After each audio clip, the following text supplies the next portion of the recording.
Hello, and welcome to Famicast 251, your Famicast for the early parts of August 2023. I'm your host, Danny Bivens, and today I'm joined, as always, by James Charlton.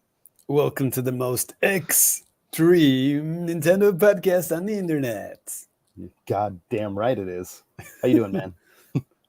Yeah, pretty hot, and sweating my balls off. But yeah, I'm alive. I'm here. I'm good. Sorry if Balls is in the chat. Have I kind of preempted him being in the chat? Sweating my balls off. I think you offended him. No, maybe not. I don't know. We're also joined by Ty Sugar. What's good? You guys ready for Evo? Yeah, sure. Yeah, boy. What's Evo again? Well, we'll get to it. Oh, it's that N64 game. That's right. That's the it was a Super Nintendo EVO. Yeah, I knew that one. Never played it though. Yep. It is a bit weird how a whole bunch of people talk about that game every single year, but whatever. Good luck to them. Yep, looks like we got Russ in the chat. He's there. Lemonade's here. What's with the glasses? Like, wow, I don't know. I always wear glasses. I think we all we always wear glasses. No, I think we have the sunglasses. Three white nerds wearing glasses. Basically, it's like you look for, prototypical YouTube podcast type of thing. White nerds, brown hair, glasses. Let's point at things in the background, like right? Exactly. You got to make this surprise face. Oh my god! Thumbnail face. Yeah. Well, Well, I guess just to kick things off, let's just go ahead and get things started with some new business. And actually, Ty, would you mind kicking things off for us today? I get to go first. All right. Well, I've just been grinding on the same old shit as usual, like Street Fighter 6. I've been fucking grinding through Diamond rank on Dalsum. My win rate is pretty high, but so I think I'm well on course to be into Master as soon as I just sit down and put in the time, right? Yeah. Like it is kind of a grind. 2,000 hours later. Yeah. Yeah, and it's weird. Like I expected most of my time would be in ranked matches, but that has not been the case. Like I've just been playing like Battle Hub and World Tour.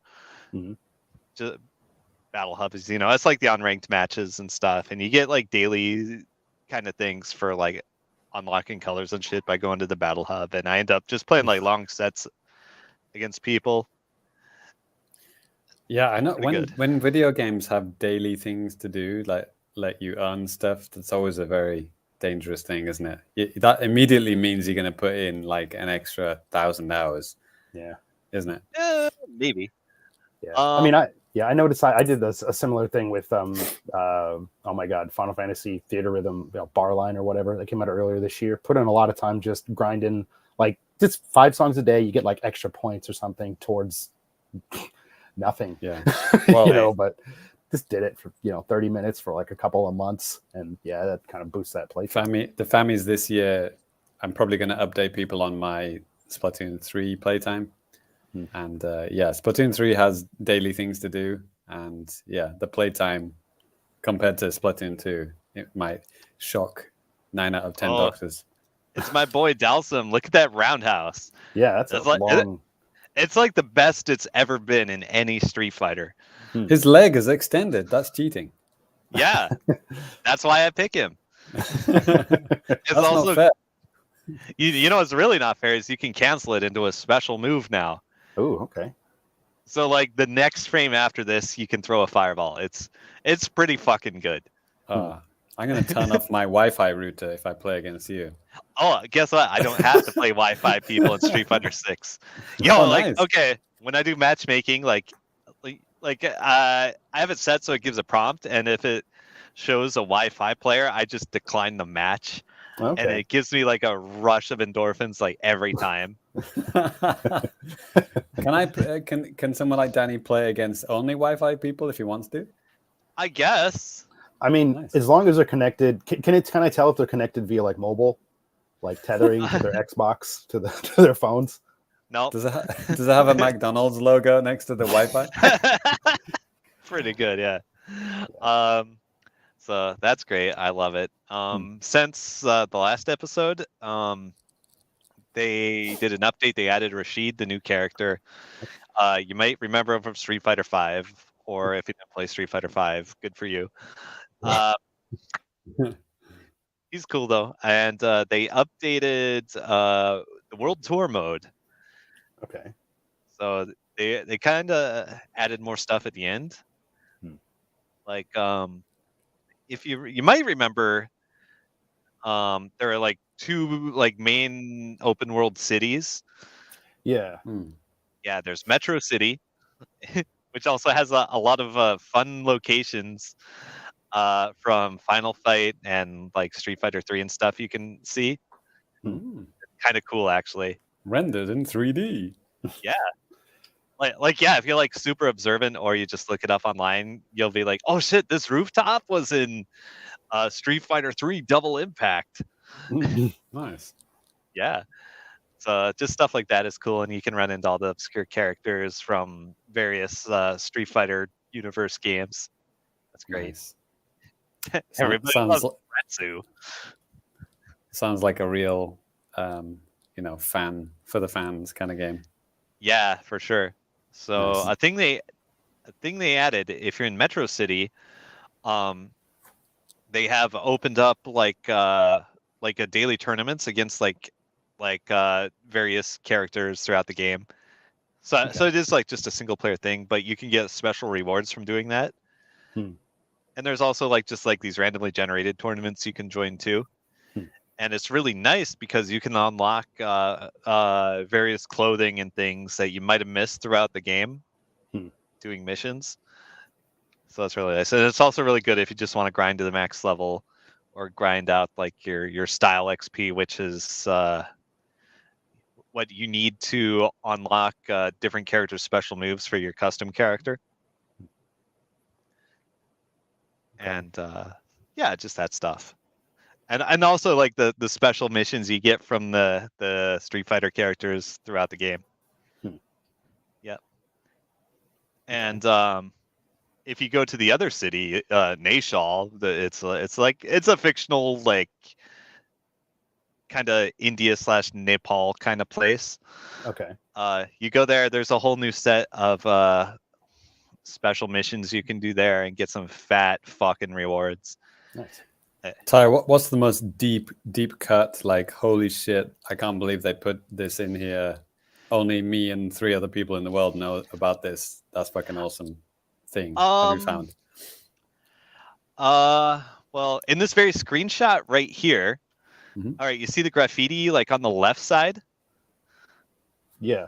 Yeah, that's actually from Street Fighter 3. Oh, nice. So this is actually like a Street Fighter 3 stage from a different angle.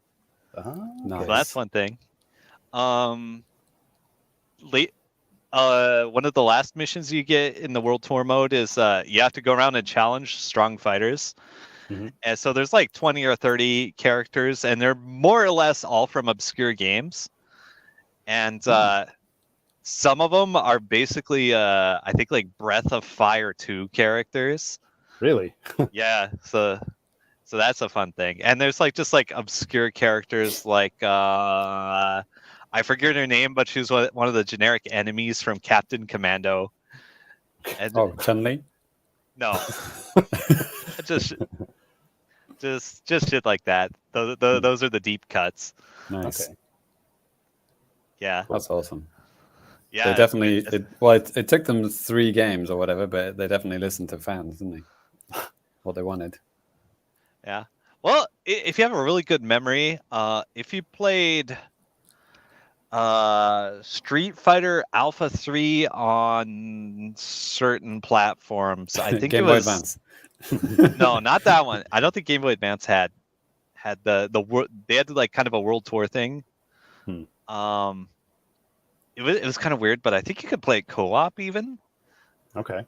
Yeah, it was like you could play like 2-on-1 fights, and you could kind of customize a character's stats a bit. It was an interesting weird thing, and it kind of strikes me as a little bit of a precursor to this.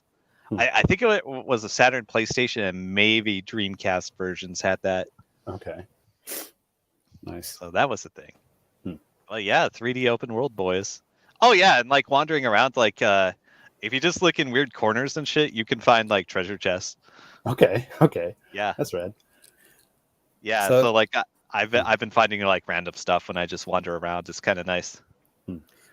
So to connect this to a Nintendo game, the story mode of Smash Ultimate, like a lot of the battles were with characters that are not actually in Smash, but they would dress up characters to look like other characters, and then they would give them like really weird abilities, or they would put certain backgrounds, and they would try and theme them. So they were like, Right. you know what I mean? So this is kind of like that, but actually having the characters, because they have a character creation thing, right? So they can actually make the characters look 100% like that. Yeah. Not like have a floating sticker attached to the characters like they did in Smash Ultimate. Because I like the concept in Smash Ultimate. I thought like, oh, that's cool. There's lots of kind of really deep cut. I think they had like a whole world in Smash Ultimate where it was Street Fighter. So they would have, of course, they have Ryu and Ken in Smash already, but then they would have like Bison, but they would do that by having like Ganondorf painted a different color with slightly different skills, Right. and then that would be like Sagat or something like that. So you had to kind of use your imagination a little bit, but this one, it sounds like it's that, but like 100% that, and like they've gone all out and done that for realsies, and that's sounds really cool. Yeah. An interesting thing I think is characters they have not included. It seems like they might be leaving the door to put them in as actual characters later down the line.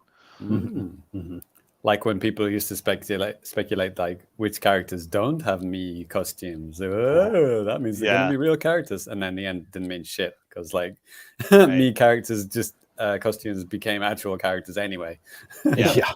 So completely pointless. Yeah. So the first DLC guys out. I think we know the next three.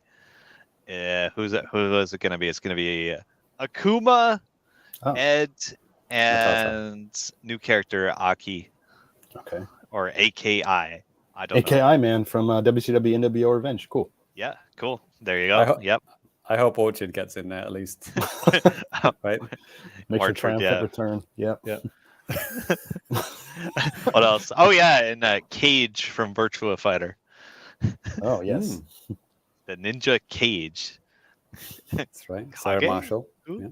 All right. All right. I think that's enough of humorously mispronouncing names. What do you mean? Because there's another game I've been playing with a character actually named Cage. Okay. Nicolas Cage. Spelled Kage. Yeah. Yeah. No. Yeah. I don't think he was quite out yet for the last episode, was he? Yeah, I think it was just right on the cusp of it. I remember you talking about looking forward to playing it, maybe in just a matter of days or something. Nicolas Cage came out. That's news to me. Yes. Damn. Yeah. So I've been playing a bit of Dead by Daylight with Nicolas Cage. I got all the achievements pretty fast. They're pretty easy. But nice. But his perks that he has. Can you give me the names? Ty, do you have the names of the achievements? Sometimes they give them clever names, right?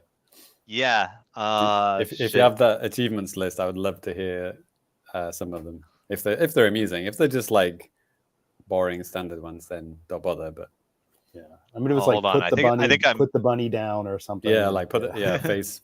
I'm gonna take his face off. Yeah. They said they're not gonna do like any explicit movie references because of copyright stuff. Let's see. All right, his achievements are second act, which is in public matches, recover from dying by yourself. Second act. Or make some noise in public matches, scream 50 times. God. I got it in like three matches. Okay. I'll tell you all about it. And the usual one they have for every character is the adept one, which is basically survive with his 3 unique perks. But okay, so his perks that he has and that I've been playing with a lot. Okay, he has one. I think the big one, the most interesting one, is dramaturgy, which is if you're healthy, you press the button to activate it. He does like this weird little jog animation, and then he gets a little burst of speed, and then a random effect happens. Okay. And it can be intensely funny depending on the situation. Like I think the random effects are like another boost of speed. He'll randomly scream. He'll get an item. He'll get exposed, which means he can get downed in one hit. That's bad. And maybe there's one I'm forgetting. Maybe nothing happens. I don't remember. But like even like if I'm not being chased or anything, like sometimes I'll just randomly burn it just to roll the dice and see if I get an item. Or another thing is you never get the same effect twice in a row. So if I'm safe and I activate it and I get the exposed one, I know like my next one will be safe to use in a chase. So those are all fun. And sometimes, you just randomly scream and it's funny. Yeah. It does reveal your location to the killer, but whatever. A Nicolas Cage scream? Yeah. Yes, Nice. yes. They're all voiced by him. All the lines are voiced by him. He has a lot of random little lines. That's great. You can go on YouTube and see the random stuff he says. Some of it is killer specific, I think. Nice. Groovy. So yeah. He's the first character with a ton of lines. Oh, speaking of groovy, you remember Toe Manel? No, Ash from Evil Dead. He's in this game. He was added years ago. He has some lines, but one of his perks, like he had like infamously bad perks, like they were all pretty useless. But one of them got buffed recently, and I think it's kind of become the new meta. And I've been abusing it with my buddy Jinsei, who may or may not be in the chat. I haven't seen him in here yet, but yeah. So he has a perk called Buckle Up. Okay. And it used to be like just a useless piece of shit. But now what it does is it gives you like 10 seconds of endurance. It's basically like armor or another health state or something. When you pick a survivor up from the dying state. All right. By itself, no big deal. Like, you usually won't get a chance. But there's another perk from another character, which is called For the People. And what it does is it lets you instantly heal someone at a cost of one of your own health states. So what that means is if the killer chases someone and downs them, and you're nearby with For the People and Buckle Up, you run, and well, the killer is still like recovering from the swing, like they do like a forced like blade wipe animation or whatever, something like that. Well, the killer does that. He can't do anything for a couple seconds, so you just run up, you use For the People, and then your buddy is up instantly, and then you both have armor for 10 seconds, and that means there's literally nothing the killer can do about it. Wow. I mean, that almost seems almost a little unfair. Yeah, it's busted. I mean, like, probably the best thing the killer can do is, like, not swing again and just follow you for 10 seconds until it's over and then try to down someone. But odds are pretty good you can get to, like, another window or pallet. So, and, like, meanwhile, like, the other two survivors ideally are, like, just fixing generators. Yeah. So it really does fuck the killer right in the ass if you're well coordinated about it. I mean, like, would the killer even, the person playing as the killer even realize what you're doing? Could they see like a visual cue, like, okay, oh my God, they're doing it again? I mean, I know at their experience, they probably know what's going on, but if it's a dummy like me playing, would I even be able to know what the hell is happening? Yeah. If you're really observant, like if you know someone hanging out nearby, okay, so like in regular gameplay, if a survivor has a flashlight, they can stun the killer when they go to pick up the downed survivor. Okay. But, the way to play around that is you don't pick up the survivor. You find the fucker with the flashlight and you go after him. Okay. You chase him off or hit him or whatever, and then you go pick up the guy. Okay. But for this, like, you really can't do anything preemptively. Yeah, there's just kind of nothing you can do. Huh. Okay. So that's fun. Definitely abusable. Like maybe you can like wait for the downswing until they're like in like an uncomfortable position. Maybe where like if you like chase them through like a narrow gap, so you have your back to the other survivor and they can't get past you. Maybe you could like do something like that, but that would be pretty big brain.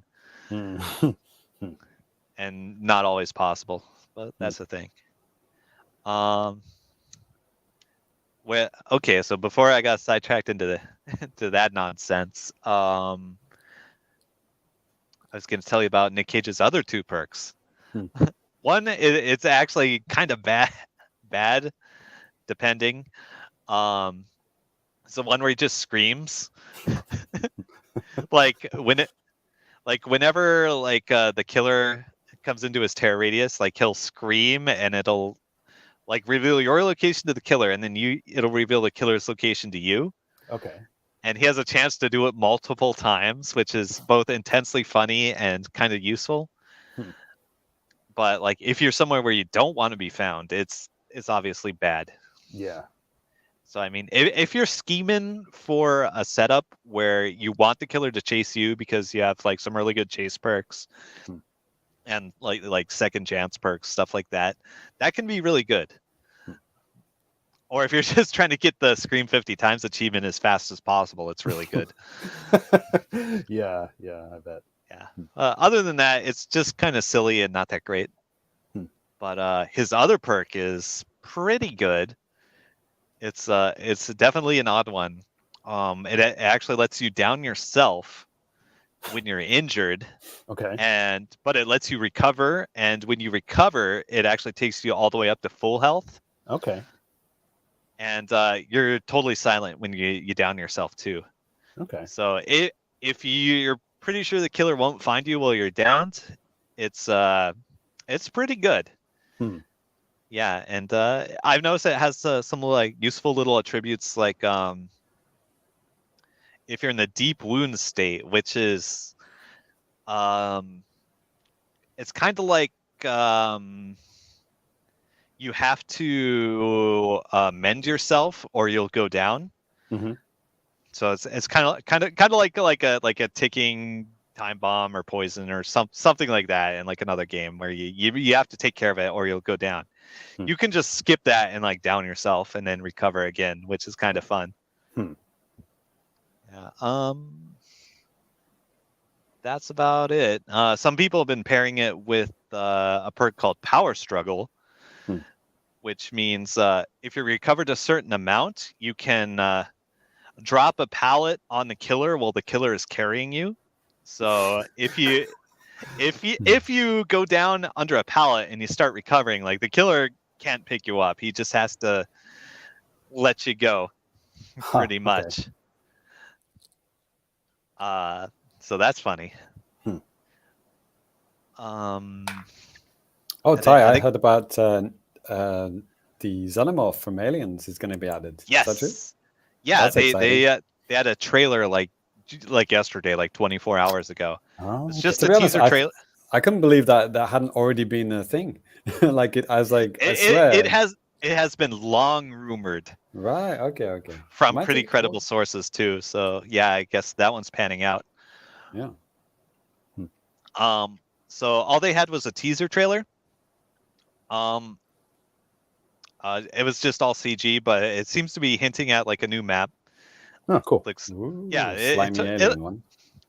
Yep. It looked a lot like the spacecraft from the first movie. Maybe. Nice. Is it going to be Ripley as the survivor? That'd be awesome. I don't know if there's even gonna be a survivor. Okay. It might be the killer only. Okay, because like years ago when they had Ash Williams as the survivor, and then quickly after that they had Ghostface as like a killer only. So they kind of they had like two good licenses. They just kind of released them separate. Yeah, so they might be doing the same thing. But, you know, they might have Ripley as well. I don't know. It's interesting that they do killer only and then survivor only packs. I just assumed that they were always like a 1-2 combo. Yeah, I mean, they always do. It's just like this is like the second exception ever since like 4 years ago. Gotcha. So I don't know. There might be a survivor in the alien pack. I don't know. That would be a thing. Like if they put in Ripley or somebody, like it doesn't have to be Sigourney Weaver's likeness. Like if they just get the license, like when they did the Halloween pack, they didn't have Jamie Lee Curtis, but they did have the character, and they based the look on like the comic book version, I guess. Okay. So it kind of looks like her, but not really. Like it looks like the character, but not the actress. If that makes any sense. Yeah, I got you. Like Tom Cruise in the Mission Impossible game on N64. Yeah, there you go. You know what I'm talking about. Ethan Hunt, but yeah, it doesn't look like anything like Tom Cruise. Or like if you've ever bought like an action figure from a movie in the 1990s, like I mean, the thing with that is they're actually trying to make it look like him, but it's just the technology, especially from the 80s. They're like, that doesn't look anything like this person ever. Right. Or that Avengers game that came out like quite recently. Right. Even the Guardians of the Galaxy one too. Yes, same. It's like, I get it. Like it's more expensive to have to pay, especially for the Disney stuff, Avengers stuff. That would be a boatload of money that you'd have to pay. Yes, I get it. I mean, it's a little disappointing, but what are you gonna do? Yeah. Nicolas Cage does have a lot of fun different outfits you can buy now, which is a thing. Cool.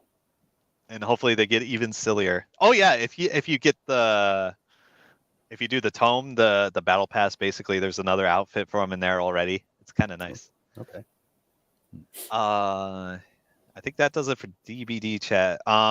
They said they're gonna do a presentation on August 8th for Alien, so that probably means they're gonna they pretty much always do a playable beta test version on Steam, and then like the thing will come out probably 2 weeks later.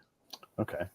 So they haven't said it, but you can imagine test version August 8th, full version like 2 weeks later, whatever that Tuesday is. Sure. Tuesday's always patch day. Okay. Yep. Cool. Nice. All right. So that's Dead by Daylight. I hate this game so much. Available now. Please free me from its grasp.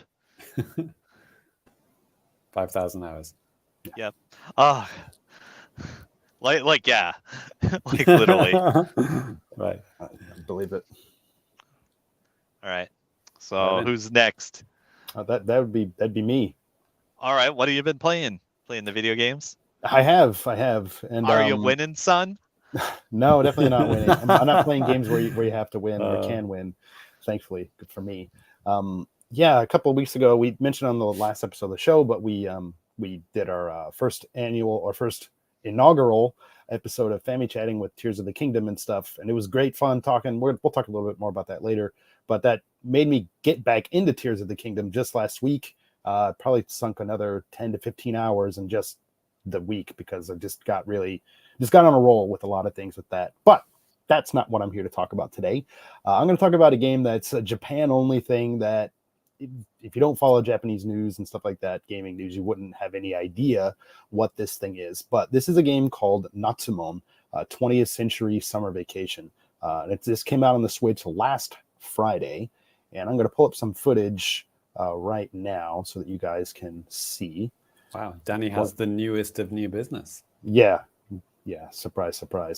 But you guys might remember there was a game that came out 2 years ago on the Switch in Japan that came out just last year in the West based on Shin-chan and Summer Vacation, like that series, Boku no Natsuyasumi. This is the same company, Millennium Kitchen and Spike Chunsoft. They put this game together and with another developer too, but with Millennium Kitchen being the team that basically created this game, Boku no Natsuyasumi, My Summer Vacation. But yeah, so this is kind of like a new entry into that series, and the series kind of has an interesting background, and actually something that Chariot Goblin brought up in the comments on YouTube and I'll just say what he said here. And it's crazy to think that this series started on PS1 in Japan as a first-party Sony Japan studio joint development project. It seems to have found its small yet dedicated audience on Nintendo platforms. And yeah, I think so too. But yeah, that is kind of crazy that this whole series was a thing that was PlayStation only, and then it went on hiatus until just 2 years ago, and now they're kind of back doing stuff. And the goal with these games, I mean, you're not fighting things, you're not doing anything like that. It's very much like Animal Crossing, where you're just chilling out. And the big difference with this game versus the older games in the series, and also even the Shinchan one, this is based in like 1999, whereas like the older Boku no Natsuyasumi games were based in like the 70s, but they released in like 2000. So I think it's at the time they're trying to get like the dads or moms that would have had a summer vacation in rural Japan in like the 70s to buy this game and maybe play it with their kids and stuff like that. Be like, oh, okay, my experience is kind of like this. And since this is based in 1999, now it's 2023, you can kind of see a similar type of a thing. And maybe it was time for them to kind of update that whole system or whatever, if you will. But yeah, and like this, I have like some actual direct feed gameplay up on the YouTube channel that you can check out. I cut out this bit because it's like a licensed song, but it has a lot of really cool like little cutscenes and stuff, so you could see this small town and everything around there and stuff like that.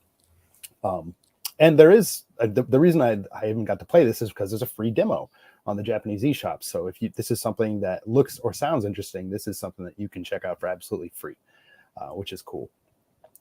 But yeah, of course, this game is 100% only in Japanese. So either brush up on, your Japanese, or I don't know what to tell you. One of the good things about it, though, is that most of the dialogue is actually spoken, which I was actually kind of surprised about. Yeah, because I think even with the Shinchan game, there was a lot of spoken dialogue, but there was some that wasn't. There's only a few instances in the demo that I played where there's not any spoken dialogue. But yeah, and again, the setting here is you're going to this like little town, and from what I gather, it's like, I guess the dad and your mom are like part of like a traveling circus or something, and they go to this town to like open a circus, and you're the kid. So, and yeah, you get to run around the town. There's a really cool like kind of 3D map that you can check things out. You can see where you can go. They give you different goals and stuff like that as well. And similar to, and James probably knows about this, having kids here in Japan, elementary school kids during summer vacation, especially in elementary school, they have a lot of like different homework to do. Sometimes like cute, like diary type of things that they have to write based on whatever the subjects or teachers tell them to do. And this is kind of similar. You have like this summer vacation study book that you're supposed to kind of fill out, and you fill it out by catching bugs, picking up trash and keeping it, like plastic bottles, glass bottles, and shit like that. Talking to people, basically just kind of like wandering around this town and seeing what's going on. There is some kind of like weird supernatural type of stuff. Like in the video footage right now, I'm kind of walking around. I'll be walking up to a tree here in a second, and like there was a little girl standing right by the tree, and then she just disappears, and you're like, wait, what? So there's like weird stuff like that, and then you can just kick the trees like an asshole. It's just funny. Did you just kick the tree? Yeah, I just kicked the tree. Wasn't a glitch? Okay. Yeah, because I was trying to see like, where is this little girl? I went up to the tree and just hit A, and it's like, the prompt says like search, but it just kicks the damn tree. So it's like, okay, whatever. But my summer vacation of vandalism. Yeah, pretty much. But like, no, it's a fun little demo that I had played. It looks great. It actually runs pretty well too. Like I said, lots of spoken dialogue. So even if you can't read Japanese, maybe your hearing's better or something, you can do that. They do have a lot of hiragana and stuff too. Some more simple text. I mean, there is some complicated things too. So if you don't know kanji, it might be a bit tough. But there was a demo for the Doraemon one as well. No, not Doraemon. Sorry, Shinchan. The Shinchan one. Okay. Right. Okay. Yeah, and I wonder if this demo is like literally the same one. No, the game is a bit different. Okay. Yeah. So set in the 1990s, right? Right. Well, it's Shin-chan, so it's like it's kind of ambiguous. You don't really know exactly when it's set. Because even like what Japan does with a lot of those anime, like Detective Conan or Case Closed or even Shin-chan and stuff like that, they do update the technology and stuff like that people are using sometimes. But there are some other like old ass anime here that a lot of people maybe in the West aren't really familiar with, like Sazai-san or Chibi Maruko or something, where these anime they pretty much stick to like the same setting, even like in the year and stuff, like the 60s or something like that. So this is my favorite quote about Japan. Mm-hmm. Japan living in the year 2000 since 1985. There it is. Still are. We're still in the year 2000s. Yeah, 23 years later. Pretty much. Yeah, but one kind of nice thing it does, and I did kind of mention this earlier. I mean, you do have different objectives to do. Like at first, this first day, you just arrive to the town, so you have like basically the afternoon and then the evening later to kind of explore things. But it does give you like specific things. It's like catch X amount of bugs, talk to 10 people in town, and once you complete these things, you get like some special stickers, and like what these stickers do, they give you the ability to basically like dash around the town longer. Like you start out with only 3 of them, but it looks like you can go up to like 8 or 9 or 10 or something. And I don't know if you could tell from like the map, but part of the map, at least when you start out, it is blacked out, but it looks like it's going to get bigger over time. But obviously the bigger it gets, the longer it's going to take for you to get places. So having a dash like that, you'd be able to kind of maximize where you go and how fast you can get there and what you can do. So I mean that's kind of a cool little thing to kind of incentivize people to actually do some of the little kind of objective things, even though they're not like super hardcore hard or anything like that. So but yeah, it's like my theory about this game too is because they did do the Shin-chan game 2 years ago in Japan and then just last year in the West. They probably figured like, well, we got this engine that we have running on the Switch and also on PS4, so let's make another game, but let's make it so it's not licensed so we can make more money. So that that's what I think is kind of going on here. But I mean, it's still fun. I think it's still kind of, I mean, I wasn't a kid growing up in Japan in 1999, so I can't exactly catch the feeling of what this is like, but it seems to me like this kind of captures that like rural Japan, like in that time period. So. Yeah. But anyways, that's your super Japanese game for the show. There haven't been too many like Japan exclusives coming out this year on the Switch. At least nothing that I've been too terribly interested in. Maybe if you're going to do a homestay in Japan, this is a good game to play before flying out here. Yes. Right. if you're going to rural Japan and going back to 1999, it'd be perfect. Well, like I said, Japan is still living in that year, so it's fine. It's perfect. Yeah. The houses look exactly the same. Yeah. What I did like too is kind of weird. Like there's a balcony on the second floor, and you can go out the balcony onto like a veranda, and or go out the upstairs onto the veranda, balcony, whatever, and then you can just like literally just walk off it and just go into the yard. It's like, wow, it'd probably break that kid's legs, but thank God it's a video game. you just walk through the kitchen just there, Danny. Like my kitchen looks exactly like that. Like that is every Japanese kitchen. Like, yeah. So like, I mean, I think it's cool when you see games like this, or even, going back to coincidentally like 1999, 2000, Shenmue, like these type of games are really great to give you a look at kind of like what Japan looks like. Not like these futuristic, super nice things you might see on YouTube where someone's like, I visited Tokyo and it's the coolest thing ever. It's like, that apartment probably costs like $5,000 a month. And it's like, you are never going to step foot in there because you are poor.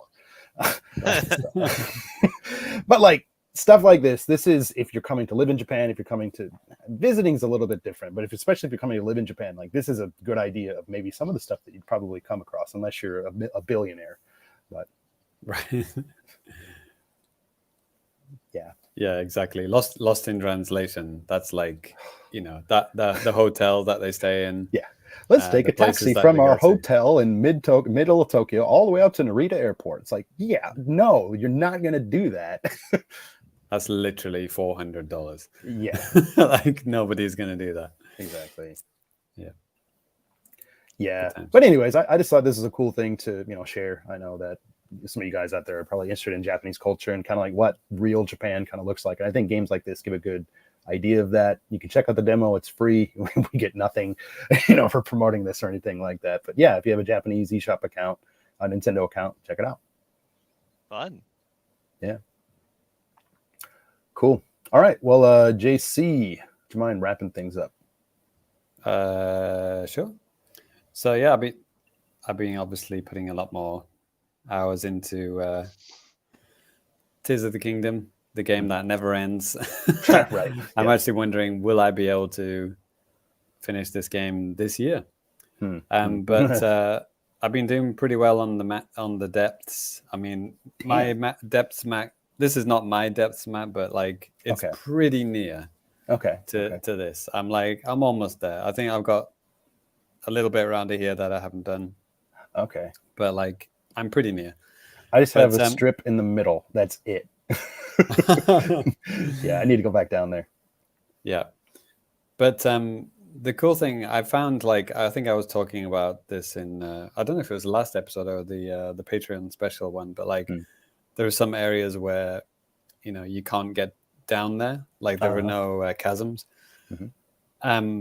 I discovered that there are some secret chasms which are hidden, and you see cracks in the ground, almost like a cave, but then the cave turns into a chasm, but it's completely hidden from the sky. So if you're floating over it, you can't see it. But there are things in the depths that give you hints that you should be able to get here from above. And then that gives you a hint to look in that area on the ground. And then, well, how many months has this game been out now? When did this game come out? May. Excuse me, May. Okay. So I think we can say by now that the light routes in the depths connect to the temples. The shrines on the ground. In case you still haven't worked that out. Sure. So I don't know if it's exactly 1-for-1 the amount. I know that the towers do not indicate a light route, but the shrines definitely do. And another thing that is important to know is that the black lines that you see here, if we were to flip this to the ground, this is water. So water on the ground equates to walls, you cannot go through them. Everyone's probably been to a bit in the depths where there's just this huge cliff, and you're climbing it and you're climbing it and you're climbing it and you're thinking, am I going to get to the top of this? It's no, this was going to go right to the roof of the depths. You can't go any higher. So that's those black areas there. So there are places for example, if you were here, can you guys see my mouse cursor? Yeah. So if you want to go from here to here, you can't do that directly, right? Because these black lines will block you. Sure. Right? So you're going to have to go all the way down here, around here to get there, right? Right. But once you find the light route, then you can just teleport there, right? Yeah. Or then just try to find another way. Yeah. But then this area here, this is the Lost Woods. In the middle here. And the Lost Woods is I think it is surrounded. Yeah, I think it is surrounded, not completely surrounded by water, but 90% of it is, with a little gap here. So yeah, that's a kind of very interesting part where that's an alternate way to get to the Lost Woods. Is kind of cool. Sure. I thought that was really cool. But then there is some oh shit, fuck. Just got rid of the map. There are some parts where the curly, do you know that curly bit on the bay where it kind of goes round and round and round? Yep. This is cool because when that's inverted, on the ground, it's I hope everyone listening knows what I'm talking about. There's a bit in the sand near the beach where there's a spiral that just goes round and round and round with a little, with a shrine in the middle. Right. So when you invert that, the water obviously becomes walls, right? So then what you have to do when you get to this bit is actually you have to go through here. Oh, so it's like a tunnel. Yeah, it becomes a tunnel, exactly, which ends with a light route in the middle. So yeah, and I actually flew through this on my hover bike, and it was really cool because it felt like almost like a Star Fox game. Because like I was like flying through with the tunnels, and they have these kind of like gates as well, so I'm like flying under it and stuff like that. And there are enemies in there as well. Oh god. And yeah, there's so many like things to mine and stuff, lots of like cool things, and there's like a cool reward at the end as well. But that was really cool. So hopefully I'm still on the right page here. Yeah. So yeah, and the things that you should aim for are these things called the abandoned mines, because like the abandoned mines will probably have a whole bunch of zonite to mine, and they will have one piece of treasure, like usually a costume of some kind. Okay. So these abandoned mines are things that you should be going for, because you'll get so much zonite, which then you can cash in and make improve your battery, and then you'll get some cool treasure as well. There are a whole bunch of those, and that's where you can buy the refined materials, which can then be converted to the batteries up on top, right? Right. So they're very crucial things to get, and I don't know how many there are in total in the depths, but there's quite a lot. And these guys, the robots that are kind of like converting this stuff, it refills their stock, like, I don't know, there's like a time limit. Maybe it's every blood moon or something like that. Okay. A lot of things get reset with the blood moon. Yeah. Some things too, like there was a mission I was doing up top where I had to bring a bunch of logs to a village, and I was like, oh god, that's gonna destroy this whole little forest area around this, but it didn't. Like if you just warp back, somewhere near, then like they just replenish like immediately. So it might depend on like what it is. Yeah. So it's good to go down there from time to time, visit all the mines, and get your refined stuff, and then go up top and then convert it to new batteries. Sure. But like you can see like how many things. I mean, some people say that it has been said that it's very barren down there, but like if you just go from light route to light route, maybe you're not going to see everything. But if you just like explore a little bit beyond there, you're going to find some cool stuff. And like for example around here, you can see there's like hidden parts, like little tunnels to go through, and then inside there is like secrets and stuff like that. There is even like bits under the volcano that is really hot, and you'll actually die just like up on top as well. So it's like multiple ways to die. Fun. And then of course they have the bosses that you've already fought, but like the kind of corrupted versions of them. And if you beat those, you'll get cool armor as well. Okay. So maybe you don't want to redo the bosses that you absolutely fucking hated up on top. I think Danny now knows which one I'm talking about. Yeah. The one that you were talking about, like it was tough, and I could see, like, especially because you said that that particular area was the first area that you went to, and it's most people's last area. And like, some of the bosses, I don't think it was my first. I think it was my second or third, I think. Okay.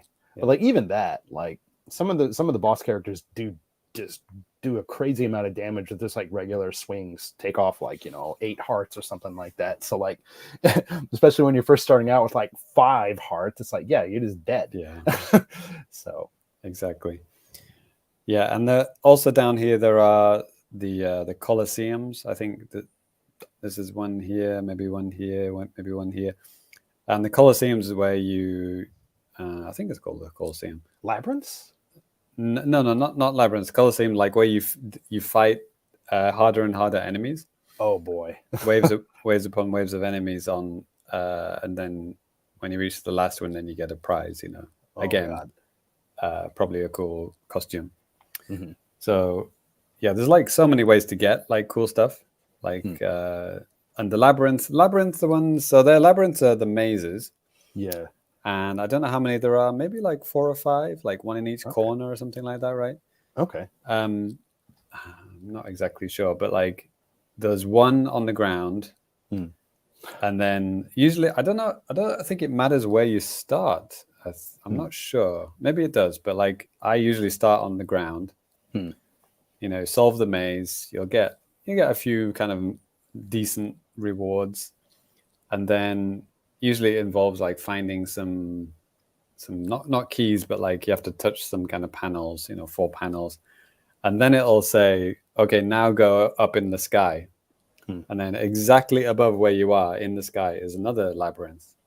And in the sky, you're usually like solving it. You're like floating in the sky, and there's wind blowing you upwards, and you kind of have to like glide around and find similar kind of thing. You have to touch 4 devices, and then you'll end with one in the depths. And this is one that I just did last week. And then you just dive down from the sky to the depths. So it's super, super fun. So like you're going from the most high point to the very, very lowest point in one dive. And I think Link is like basically catching on fire. It's like going through the ozone layer. It's going, but then you land, and then you do like a corrupted version of the labyrinth down below, and maybe defeat a boss, and then you get a cool prize at the end. But that was cool how it was like just 3 levels, like the ground, the sky, and then the depths version as one kind of complete whole puzzle. I mean, it's not even a temple. It's just like it's not like a main boss or like a main thing you have to do. It's just like it's a totally optional thing. But I just thought that was super cool idea. They had the labyrinths in Breath of the Wild, but it was like just the ground. Obviously, it was just like you solve the labyrinth. That's it. Next one.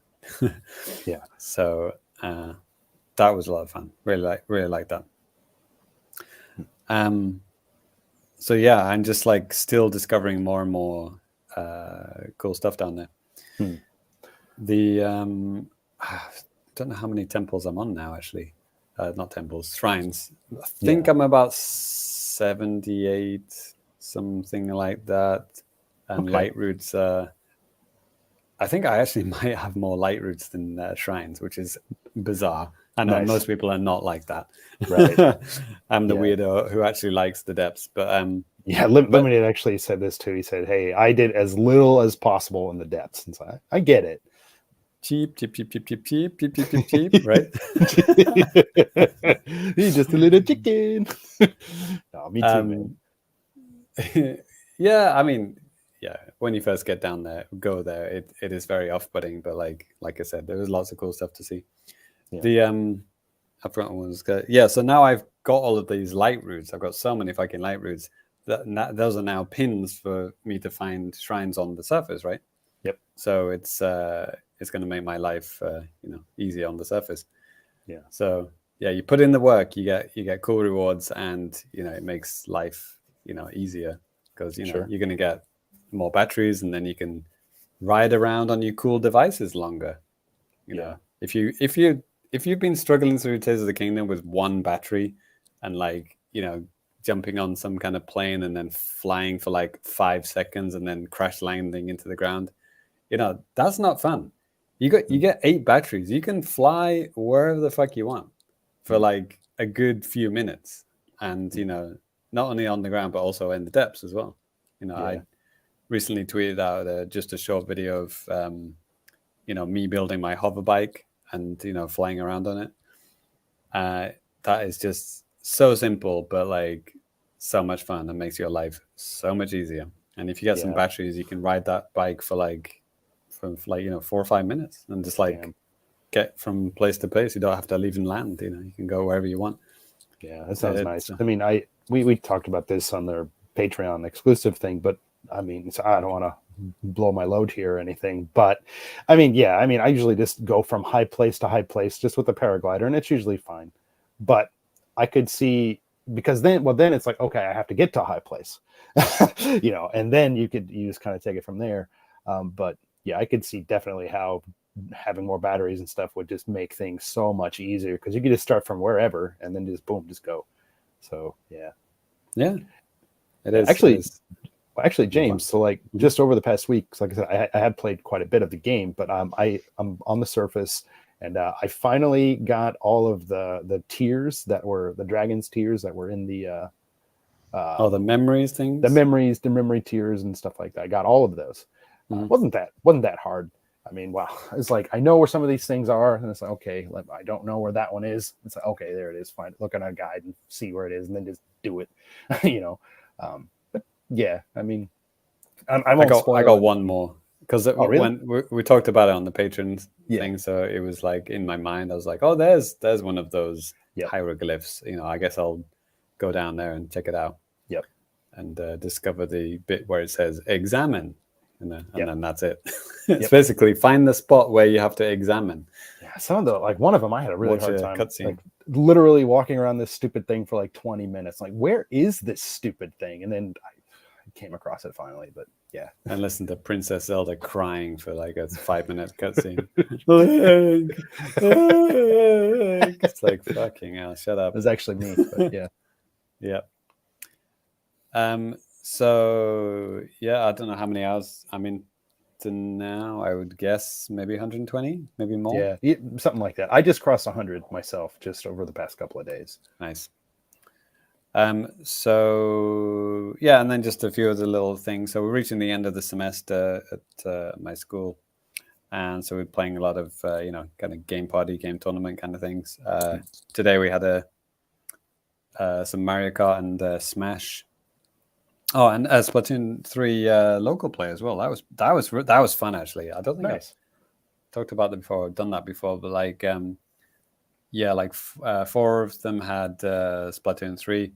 So I put mine on the projector, and then they connected, via Bluetooth local play. I think it's Bluetooth, right? Local play is whatever Wi-Fi, whatever it is, local play.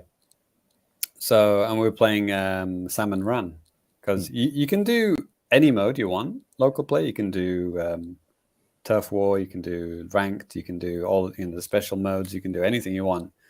And you can also do Salmon Run, and you can choose whatever stage you want, what danger level you want.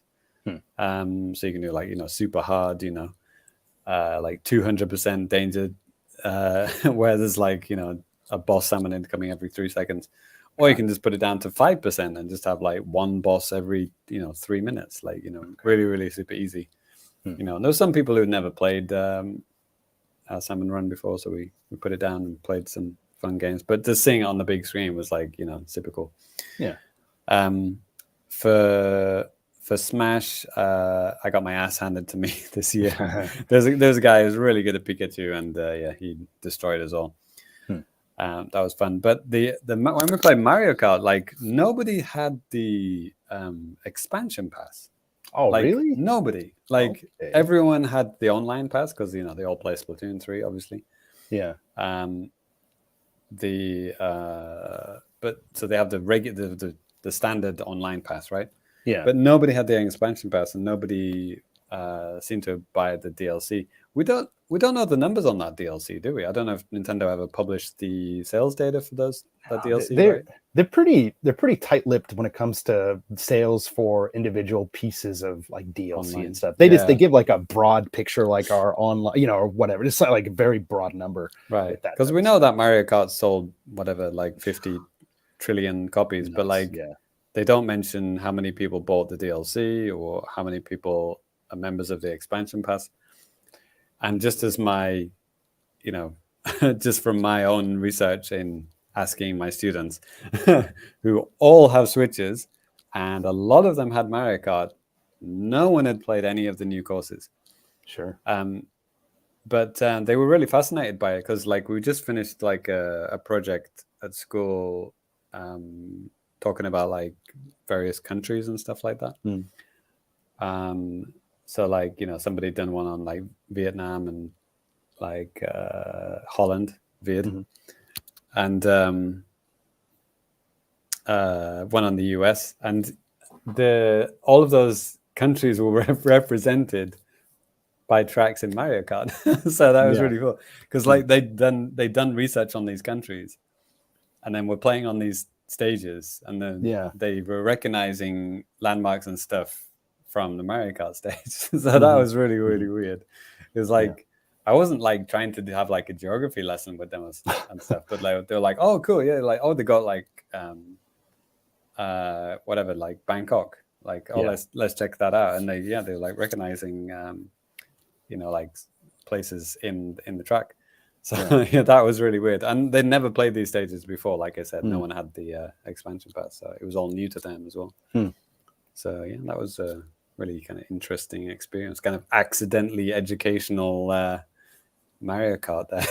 yeah, it's cool because it's crazy how many countries are in there. I'd forgotten how many were in there. It's like, dude, yeah, I can't remember, but and not even finished yet. They're still probably going to add another 2 cities in there, right? Yeah, Singapore was another one. Yeah, Singapore. Athens was in there. Athens, yeah, exactly. Yeah, Athens was a good one. Yeah, that was good timing because somebody had done a Greek presentation. So yeah, cool. That was good. Random aside, but obviously I played a lot of Assassin's Creed Odyssey cloud version on the Switch. Like one kind of interesting thing that they added, not only to that one, but like their Egypt-based one too, maybe the one that they had with the Vikings too, but like they put in a mode where you can literally just go to the sites and not have to worry about combat. I heard about that. Yeah. Like, and then because I thought like, man, they're not going to add that to this cloud version, but they did, and I was like, holy shit. Educational. Yeah, but then my 2-year ticket ran out, so I was like, okay, well, it's fun while it lasted. No more education, kids. Sorry, kids. My 9,000 yen rental of a game it's gone. So field trips canceled, kids. Unless you pay me 9,000 yen. Pay me 9,000 yen. You're good for 2 years. Yeah. I can teach this class and next year's class, and that's it. Yeah, that's it. That's all we got. But yeah, there it is. Nintendo games educating people since 1985. Since Mario's missing. Yep. All right then. Next. Okay. Well, actually, that is going to do it for the new business. But before we go ahead and move on to the news and all that type of stuff, we're going to have a word from our sponsor, and we're also going to have a word from one of the other podcasts on the Tokyo Beat Network, which we're a part of. So first, let's just go ahead and have a word from our sponsor. Today's show is brought to you by ePost Gaming Audio. With their comprehensive lineup of both wired and wireless headsets, gaming amplifiers, microphones, and webcams, ePost has everything you need to experience the power of audio. Like their H6 Pro lineup, which features 2 versions, an open or closed headset. The closed headset allows you to tap into exceptionally detailed audio and seals out ambient noise, while the open version delivers natural high-fidelity audio with an incredible soundstage. Both headsets include a magnetic detachable microphone and a sleek design that has no wild RGB configurations, just good design. Listeners can save 15% by visiting www.epostaudio.com/gaming and entering the code EPOSTFRIEND15 at checkout. Again, that's www.epostaudio.com/gaming and EPOSTFRIEND15 at checkout.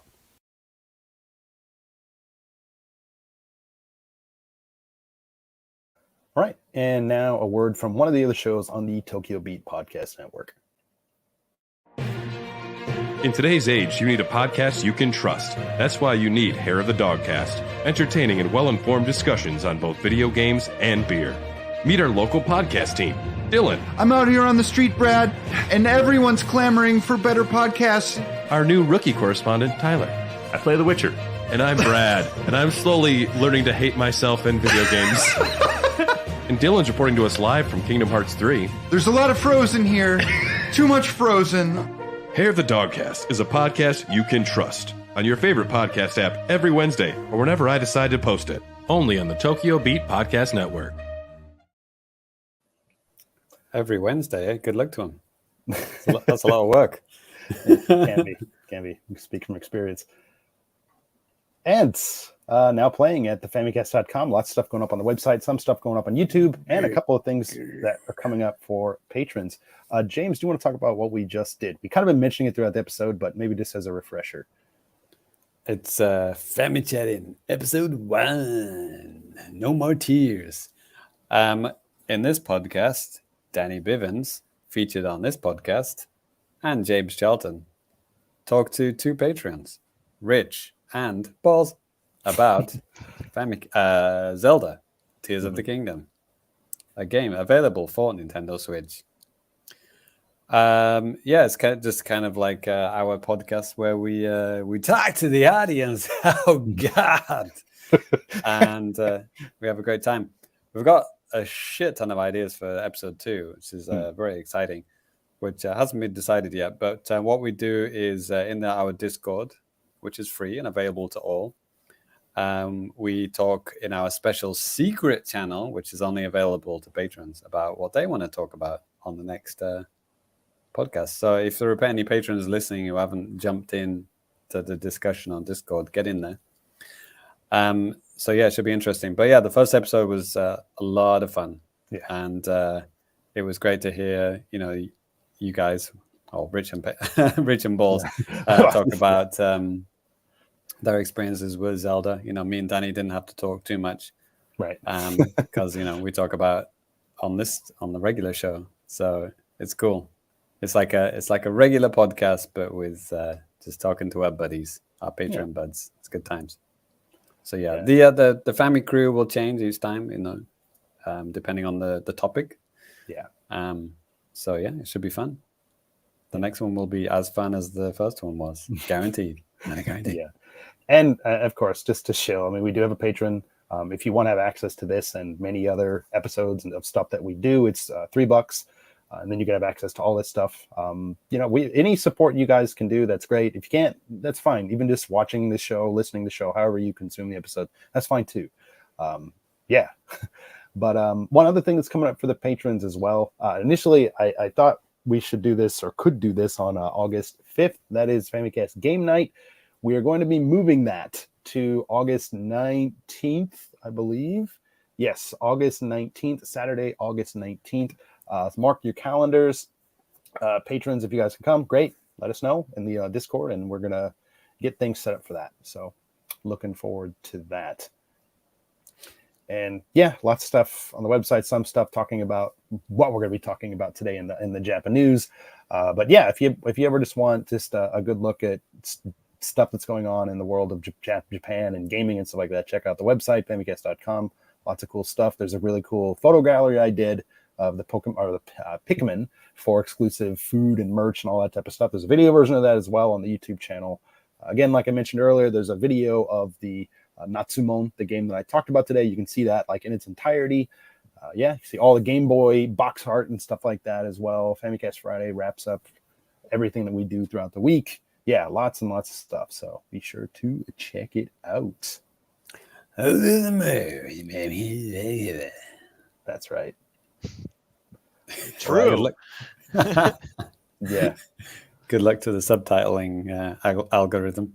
It's always fun to see what it thinks is being said. That's for sure. But actually, James, what time is it now, man? Well, again, good luck to the algorithm because that's right, folks. It's time for the JAPANews. All hail the corn. This is a part of the show where we talk about the latest and greatest comings and goings of Nintendo in Japan. Sometimes neither of those things, but at least one of them usually. And we got a couple of different cool things to talk about today. First up, sales numbers. All of you guys like sales numbers out there. I like sales numbers. I think they're interesting. But yeah, Pikmin 4 has actually been killing it. The sales numbers just came in last week. Like the new number is going to be coming in like 24 hours. And also like in 24 hours from right now, Nintendo's going to be sharing some more like financials, but Pikmin will not be included because those financials are going to be from like April to like June 30th. But anyways, Pikmin 4 has gotten off to a hot start here in Japan. It's sold over 400,000 units in just a couple of days. It's pretty much like the best start to any Pikmin game ever in Japan. And I imagine this is going to kind of translate to what the sales are like worldwide as well. Yeah, and then just for some comparison too, like in Japan, the original Pikmin opened up on the GameCube with like 101K. Pikmin 2 opened up at 161K. Pikmin 3 on the Wii U opened up at 102K. And then Pikmin 3 Deluxe, it opened up at like 171K. So like this is already trounced that. So it would be, and of course, with the Wii U numbers and the Switch numbers, this does not include digital. GameCube, obviously, there was no digital, so that wasn't a factor at the time. But yeah, a tale eternally retold when it comes to Switch Switch games, isn't it? Like Metroid Dread, and that become the fastest selling Metroid game ever. Yeah, like Like whatever that, yeah. becomes One of the highest selling ones, if not the highest selling one. I mean, you know, it really helps too that we're so late in the Switch life cycle that Right. the install base is so high that the chances of your game getting noticed by somebody is a hell of a lot better than what it would have been even 5 years ago. So I mean, there's this too, a lot of brand recognition stuff like that too. Yeah, I said it before, but like if 1% of the Switch audience buys a game, that's a million seller. Yeah. Yeah, it's nuts, and it happens more often. Well, especially with Nintendo published stuff too. Yeah. But yeah, so it'll be interesting to see where this ends up.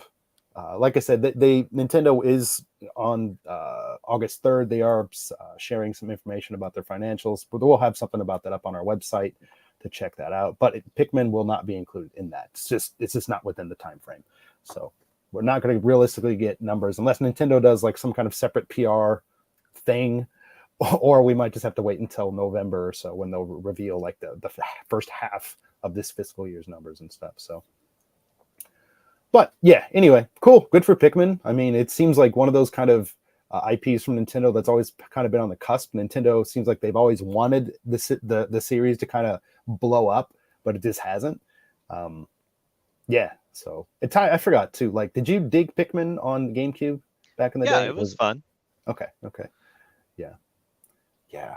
God, and it's also, dude, I completely forgot about this too. But you know, they also did like the new play control games on the Wii, like with the pointer controls and stuff like that. Pikmin 1 and Pikmin 2 were part of that series as well. So like, Pikmin's been on like pretty much every Nintendo platform since the GameCube. Even on the Wii U, they had obviously Pikmin 3, but they also put digital versions of Pikmin 1 and Pikmin 2, the Wii versions, on there as well. But anyway, cool stuff. Next up, Ty, do you want to talk about this next one? Sure. What's going on? Oh yeah, Game Boy Online got the funny Zelda games. Yeah. The Oracle of Ages and Oracle of Seasons, probably the oldest games on my actual backlog. Available to play right now. Yeah. Now, let's see. If I remember, these games were farmed out to Capcom to develop, right? I was looking up stuff about that, and it said like Flagship was the name of the developer. Okay. And then I was like, wait a second, have I just lost my mind? Or was that only Minish Cap? I mean, it's something we could probably check here in a couple of minutes, but I mean, I think Capcom's logo was like on the box somewhere, right? Yeah. I wasn't on the Japanese box, or at least unless they revised it. I'm just doing a quick double check. Yeah. And if I remember, these games kind of interact with each other, sort of. Like, I forget how, like, you put in a code or something, you get in one game and the other, and you can get some stuff. Yeah, something like that. And I'm not sure how this works with the Switch versions. I remember somebody, maybe like there's a guy on Twitter, social media, Luigi Blood, does like a lot of stuff looking into like the back stuff, like the guts of the games and seeing like how these things work and stuff like that. It seems like there is some kind of a feature like that built in like maybe on a per game basis. When you finish one game, you get a password, and then when you start the second game, you use that password to continue the story. So it in a way, it's supposed to be one full story split into two. Right. And the legend has it that it was actually meant to be 3 games, but they didn't. They couldn't do that in the end. They opted for 2. And according to Wikipedia, Flagship is a subsidiary of Capcom. Yeah. Yeah. There we go. And Yoshiki Okamoto in early 1999 was the head of Capcom's screenwriter subsidiary Flagship. He proposed remaking the original Legend of Zelda for the Game Boy Color to Shigeru Miyamoto, and he said, "Nah, do an original game," and that's what they did. Yeah. I mean, Game Explained did a good video about the passwords. By the way, they have like the ideal passwords to start either of the games. And actually, there's supposed to be an app where you can actually customize what you want. So like obviously the fans have made some kind of app for a computer, and you just put in what you want, what rings you want, what your name to be, what character is like a buddy character, right? Okay. What buddy animal character you want, and then it'll just generate a password for you. Oh, that's convenient. Huh. Yep. Yeah. So, I mean, these games have always kind of piqued my interest. I mean, Link's Awakening's great, like on the Game Boy and Game Boy Color. This is a great game. And this is just a continuation of that, at least visually and stuff like that. And gameplay wise, it looks a lot like that. Obviously, it's some different, features and stuff like that in the gameplay. One of them, you're kind of going through time, and another one, you're going through seasons and stuff like that. So it's really cool. That's the one I had. Okay. I had seasons. Okay. Yeah, I mean, Jesus Christ, this thing came out like 2000. So it's like I had a part-time job at the time. I was 15, 16 years old, working at a restaurant in the summer with my brother and like my friends. It was awesome, making money. Only thing I had to pay for was gas, and it was cheap. And like going to McDonald's, which was also cheap. So it's like I had some money for games, so that was great. But like, I couldn't buy everything that came out. It just wasn't, possible. Some things just kind of slipped through the cracks, and this is one of them for me. But Ty, do you actually have these games, or is it just something that you? Okay. I think I might have them at arm's reach. Let's see if I have them in here. Oh shoot. Maybe. Or not. I think I have them in a bag of portable games somewhere. Okay. They are kind of infamously slightly obtuse, the puzzles and stuff. So they are quite hard, but you might need a guide. Okay. Like I'm not like hard as in like the enemies are hard and the bosses are hard. Like hard because like, okay, what the fuck am I supposed to do now? Stupid bullshit block and switch puzzles. Actually, Lemonade. Completely obtuse things. Yeah, Lemonade. I played Ages a few years back. It was okay. Okay. I mean, still like it is cool to see. I mean, there's Zelda games, so it's like, yeah, it was just a matter of time before they're dropped on the service. But it's still cool to see them because, it's so stupid how expensive some of these games get. That's ridiculous, like games that are million sellers, like freaking Pokemon Red, Pokemon Blue. It's like you want to get a cart only of that or something on the Game Boy. It's like, oh, it'd be $150. It's like, why the hell is it that much? I mean, that's fucking stupid. But it's good to have this type of stuff digitally. That's what I'm trying to say. Yeah. Yep. Anyway, next, JC. All right, it's time for the real news. The next Splatfest is coming up, which seems really quick after the previous one. No, exactly. A little special bonus for the video viewers. Get your apps ready. So if you go to your what's it called? I always forget the name of the app. It's just called the Nintendo Switch app.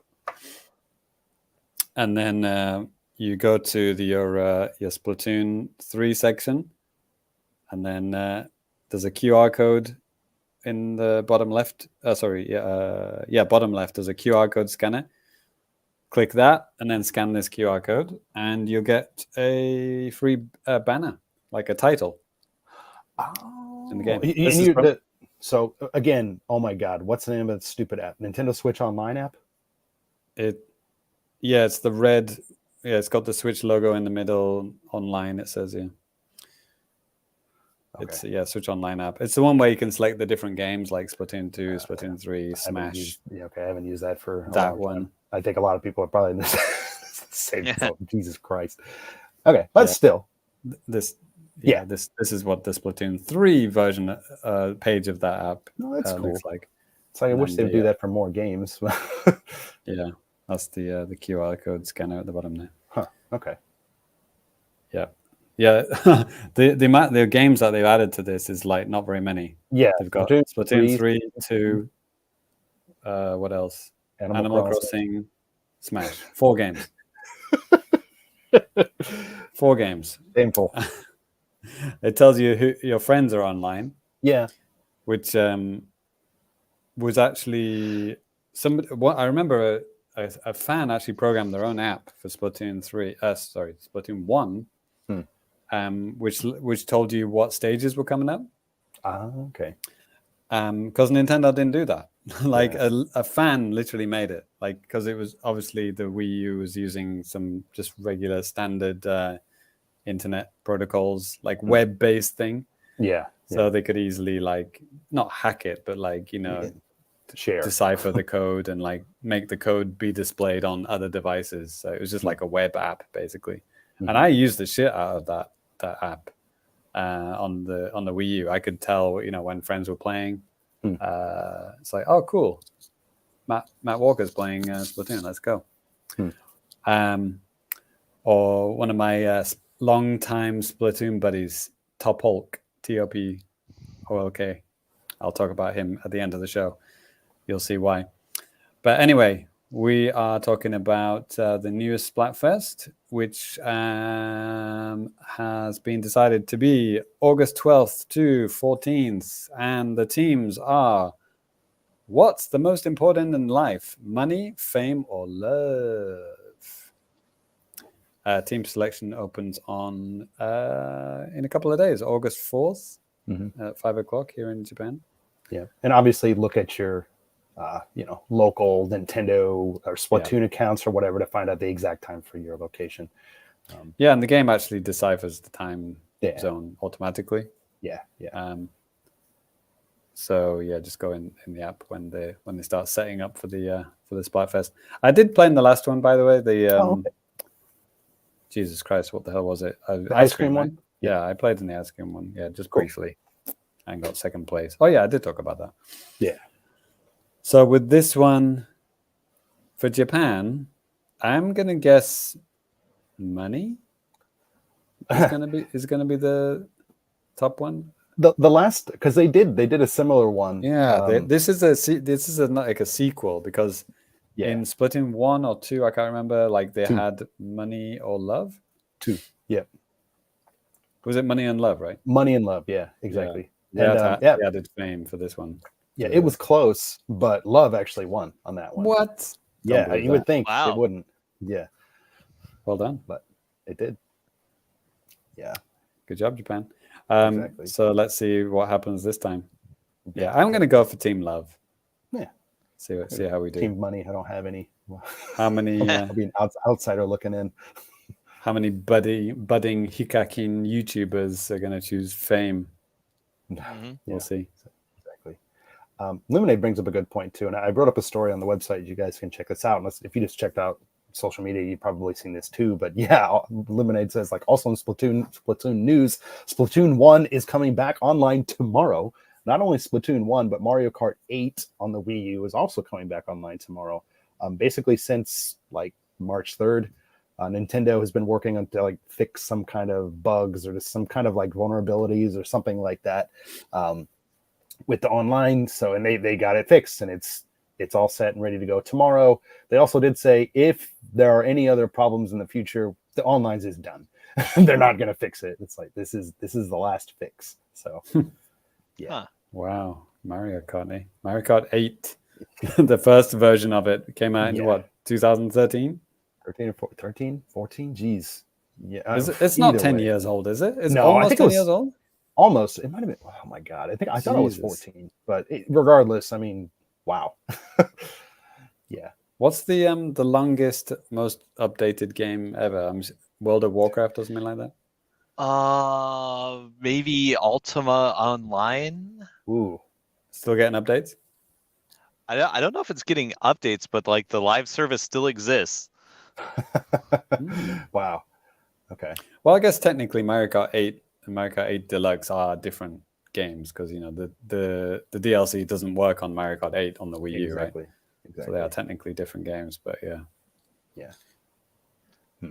But a game called or featuring the words Mario Kart and 8 has been going along for almost 10 years. Nine years, I guess. 9 and a bit. Yeah. Crazy. Well, Ty, I know there is a big event coming up this weekend, but you want to tell us a little bit about it? Really? What you're excited about? I don't know. I mean, that's what a little bird told me. I don't know if that's true or not. All right. Yeah, we're going to talk about EVO, which is this coming weekend, August 4th, 5th, and 6th, Friday, Saturday, Sunday. It is the world's biggest tournament Hmm. for anything. Really? Yeah, that's literally true. Like Well, I guess makes sense. in-person tournament, it's the largest of anything. Okay. So like there, yeah, there we go. Thank you. Boom. Yeah, perfect. Evo. Yes, everybody is going to Las Vegas to compete in EVO for Super Nintendo, a single-player RPG. I'll be there. Yeah. Okay. For real though, there are 9,182 unique entrants for just the main event games. Okay. Let me get the list here. It's like 7,000 plus for 7,061 for Street Fighter 6. Wow. Oh, right. I remember seeing that number, and I was like, that is freaking insane. Like, wow. That is like one bracket. One huge sprawling bracket. Yeah. Double elimination, by the way. Oh my God. That's why. So yeah, that's gonna take all 3 days and a shit ton of setups. A lot of crying nerds at the end of that. Hell yeah. And then what else? We got Guilty Gear Strive, 2,481, Tekken 7, 1,580. Ultimate Marvel vs. Capcom 3 is back for reasons, and it has a lot of entrants actually. Huh. Okay. That was on 360 and PS3, right? Yeah. That game is like 12 years old. Yeah, that was like 2010 or something. Yeah. I was playing that shit before I came to Japan. Nice. So that was 1,346 competitors. Wow. My buddy Abigen is like going to Evo just to compete in that one game. Dragon Ball Fighter is 838. You can play that on Switch. Mm-hmm. Not at the show. I think they're probably running it on PlayStation, but I'm not sure. King of Fighters 15 with 666 nice competitors. Melty Blood, which you can play on Switch, 554, and then Mortal Kombat 11, which I think it's on Switch, right? Yeah. Looks like an N64 game, but sure. Right. Yeah, 449 for that one. Yeah. So those are those are just the main tournaments, but there's a lot of stuff. There's vendors, there's panels, there's like a whole Friday thing. It's gonna have its own stream. The Friday showcase. Let's see. It's gonna be panels for like Grand Blue, Fantasy Versus, Guilty Gear Strive. Nick All-Star Brawl 2 is gonna get shown on there. And for these panels and stuff, you can watch this stuff online. Yeah. Okay. There's a whole schedule and everything on evo.gg. I'm just kind of skimming it right now. We got let's see, Seth Killian. He's one of the 5 or 6 Evo founders. And also probably the big brains behind anything good about Street Fighter 4. He's gonna interview Mena RD, the only two-time Capcom Cup champion. Let's see, Hidden Variable is gonna be talking about Skullgirls with the new character. I wonder if Cyrus is gonna be there. Whoa. Who? Yeah. Yeah, that'd be cool. Let's see. Aether Studios with the latest updates on Rivals of Aether 2. Is that coming to Switch? I have no idea. Sounds familiar. Yeah. Let's see. Then there's a whole reel of indie game fighters too. So there's probably a lot of stuff that's going to be on Switch. Yeah. Yep. Let's see what else. Developer panel for Capcom. Killer Instinct 10-year anniversary invitational. I wonder if they're going to have an announcement there too. Yeah. Let's see. 5 Force Fighters. Drag Her. Okay. Yeah. More indie fighting games.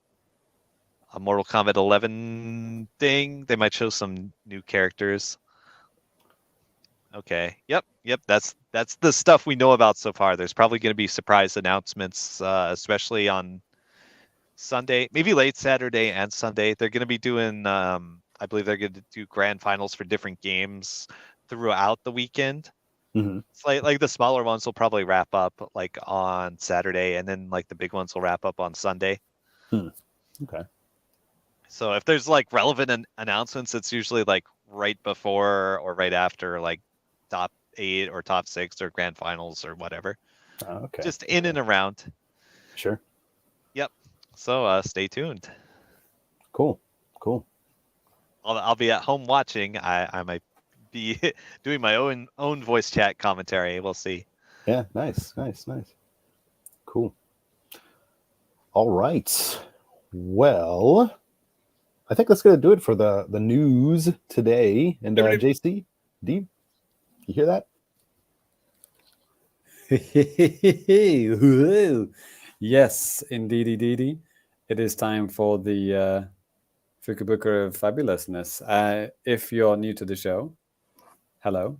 What have you been doing with your life, mate? Welcome. We're going to tell you what games you're going to be buying and playing this summer.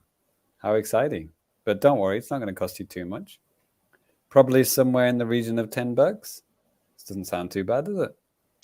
So open your wallet, and if you see games that look good, let us know. If you've played it before and you liked it, let us know. And then other people can buy it for a fraction of the price that you paid for it. Haha, sucker. Yeah, but all that kind of good stuff.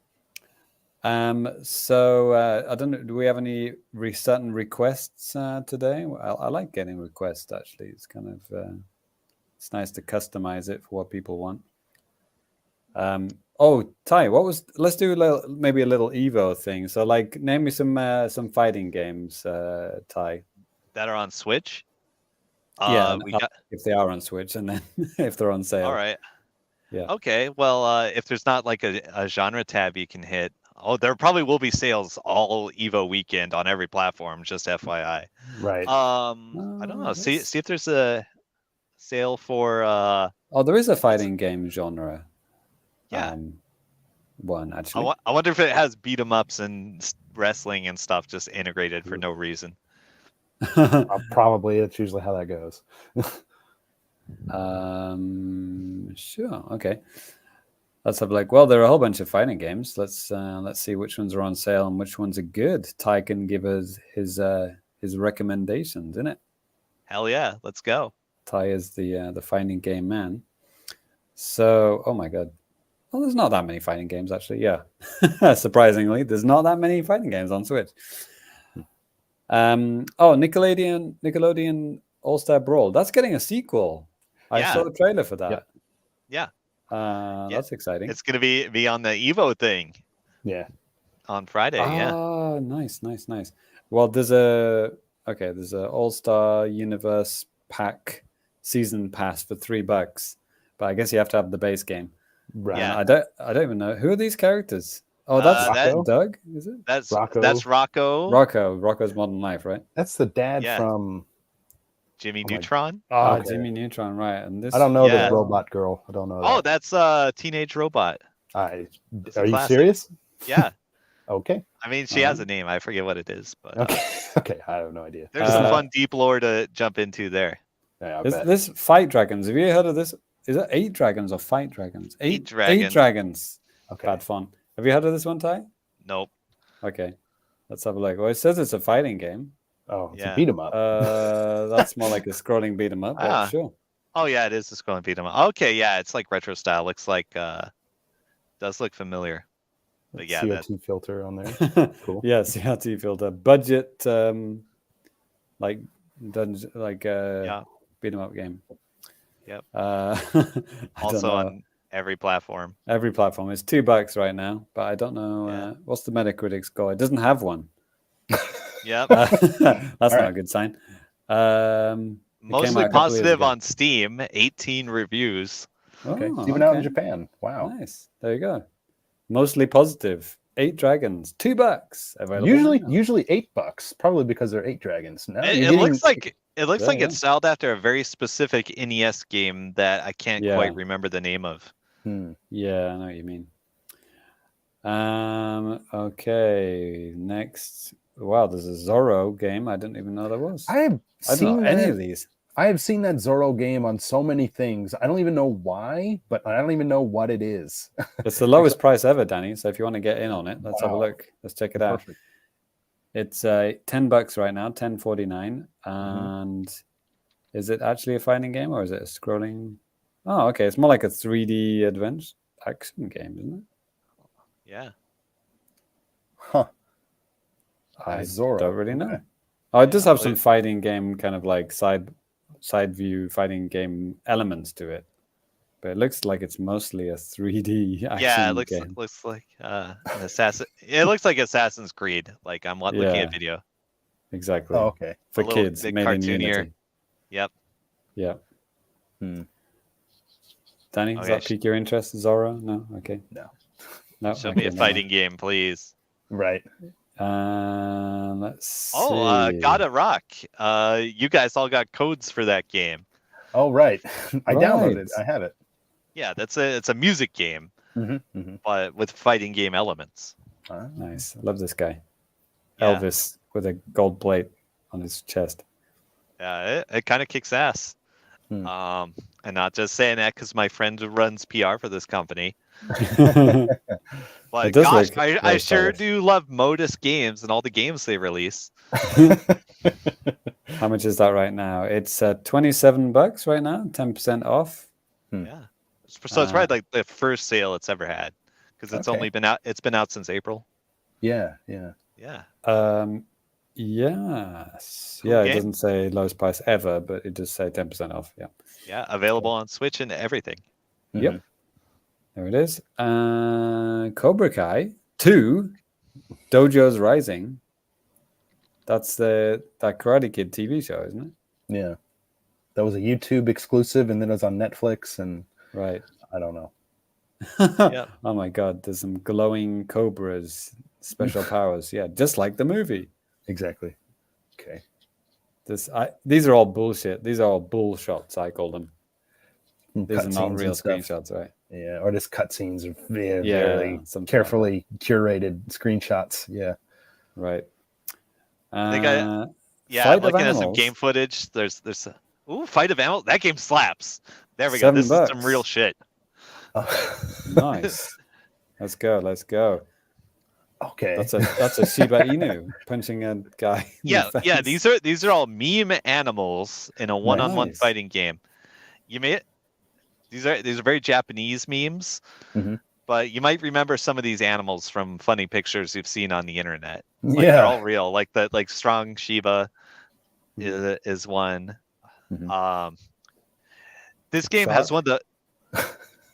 Yeah, this game has one of the best trailers I've ever seen. It was for the first DLC trailer. It was Long Cat, the legendary meme. Yeah. Nice. Fantastic. So how much? This is Fight of Animals. That is a very Japanese title, isn't it? Yeah, this is like definitely a very very low budget production game, but it has heart and it has fucking rollback netcode. Whoa, shit! $7 right now. All time low. Oh no, sorry. All time low was $6, but yeah, not far off. All right. Available now. Let's go. Get on YouTube, look up Fight of Animals Slender Cat release trailer, and you will be hooked. I think all the DLC is free too. Oh damn. Okay. Yeah. Nice. Ooh, Chaos Code. That is a real ass game. Did I go scroll past that one? What is that? Yeah, it's right next to Fight Animals. Right there, yeah. Got it. Yeah. Chaos Code is $5 right now, half off. Yeah, I didn't know that was on Switch actually. Yeah, so this is an anime bullshit fighting game. Yep. I can't see any actual fighting game elements here. It's like the menus, the title screen. Yeah, like who screen. chose these screenshots? Okay, that's a Is real this the gameplay? screenshot. Yeah, that's a super move. It's a 2D fighting game. It's okay. What's all this bullshit on the side? It looks like the game is probably it's a legacy game that runs at 4.3, so it's like extra stuff on the side, like a border. Oh, okay. So this is an old game, remaster. Yeah, maybe. Well, You can run it at 16:9. Like, Okay. look at this screenshot. What does this tell you about the gameplay? Yeah. It's like a Yeah. circle. Yeah, And I mean, something that's exploding. a single frame of like like a Right. A special, parry or thing. It's like you Yeah. have to watch video, and it's Right. it's a 2D fighting game. It looks like the Persona fighting game, kind of. If you've ever seen that, Okay. Yeah, that's not too bad. stylistically. For $5, that's pretty stylish, isn't it? Yeah, Hmm. I don't think it has good netcode though. Oh, okay. JoJo's Bizarre Adventure All-Star Battle R Deluxe Edition. Wasn't that one That's- like a hunk of crap or something, Ty? It has its fans. I wouldn't say it's great. It's it's kind of like it's a 3D arena anime fighting game. Okay. Okay. The hell is your problem? Doesn't have good netcode or anything, but Okay. Okay. if you're a JoJo fan, yeah, check it out. Yeah. Never. Right. But I don't think it quite has the charm of the old Capcom JoJo game. Okay. $42, and that's the match's previous low. It's usually $70. Jesus Christ. Yeah, it's not that old. Ty, them White fighting turds. heads? Yes. This is good, right? Yes. It runs on the Skullgirls engine. Oh. Nice. Yeah. Nice. And it has funny ponies, and it's recently got new characters. Nice. Yeah, It looks like really nice. Yeah, there's Texas. He's a new character. He's the big boy. Paprika. We got what's her name? Not oh god, what's her name? Twilight Sparkle. Rainbow Sparkle. Yeah. It looks like My Little Pony. In case you're listening. Yeah, to the yeah. audio version. Like this is the game that started as a My Little Pony fan game until they got a cease and desist. So they kept going and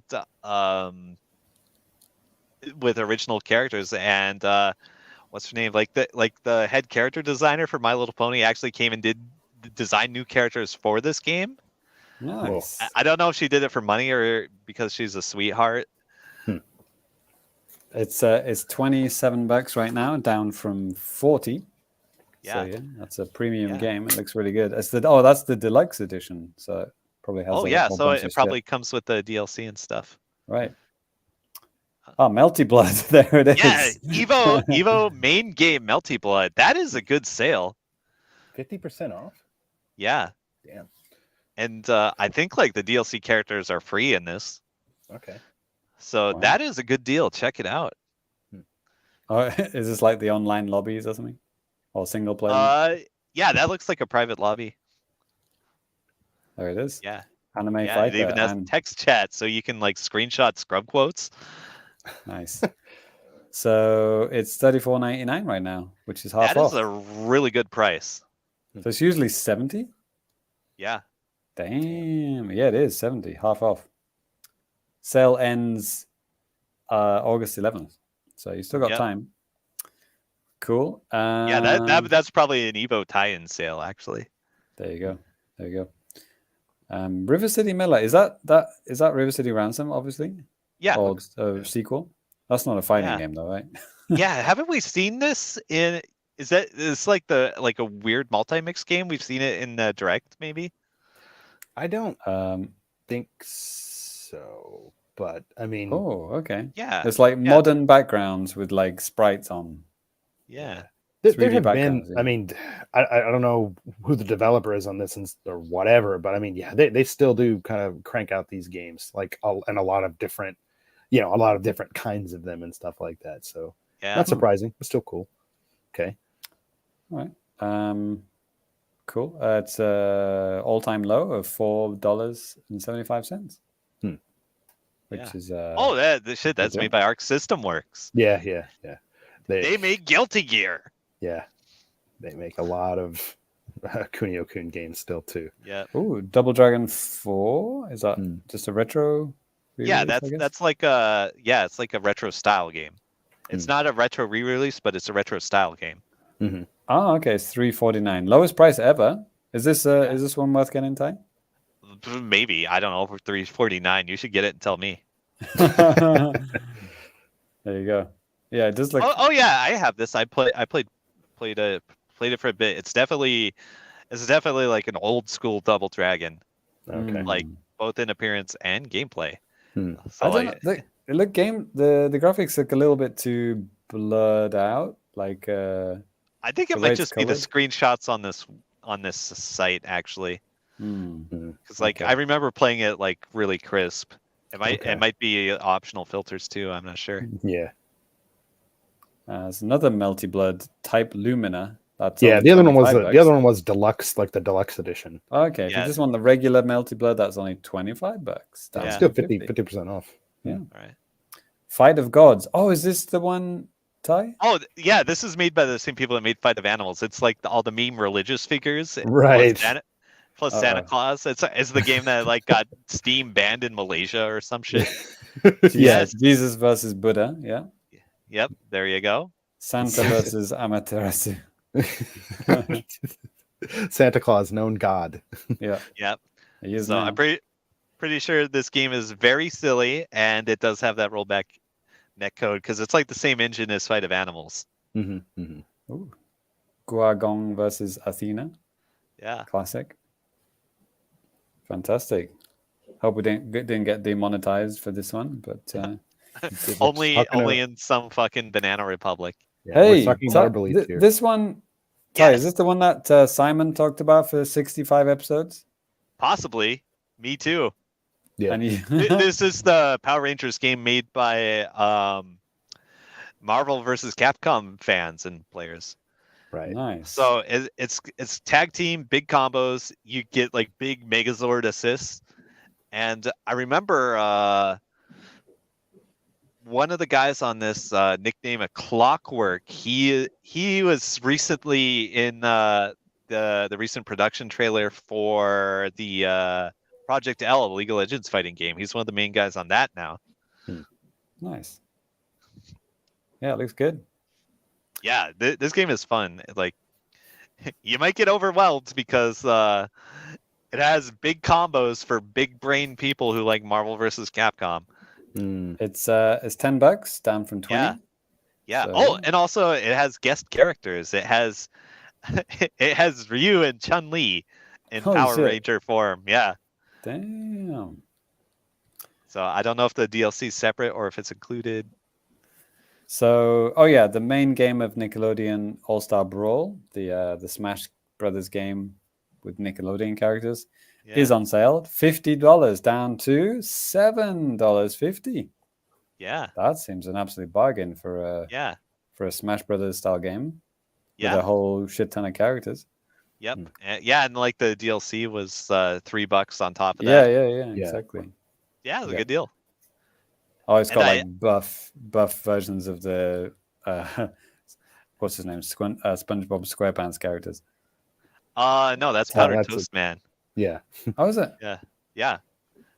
That's the Turtles. Leonardo and Helga Yeah. Pataki. Yep. Yeah. Sandy. Sandy the Squirrel. Yep.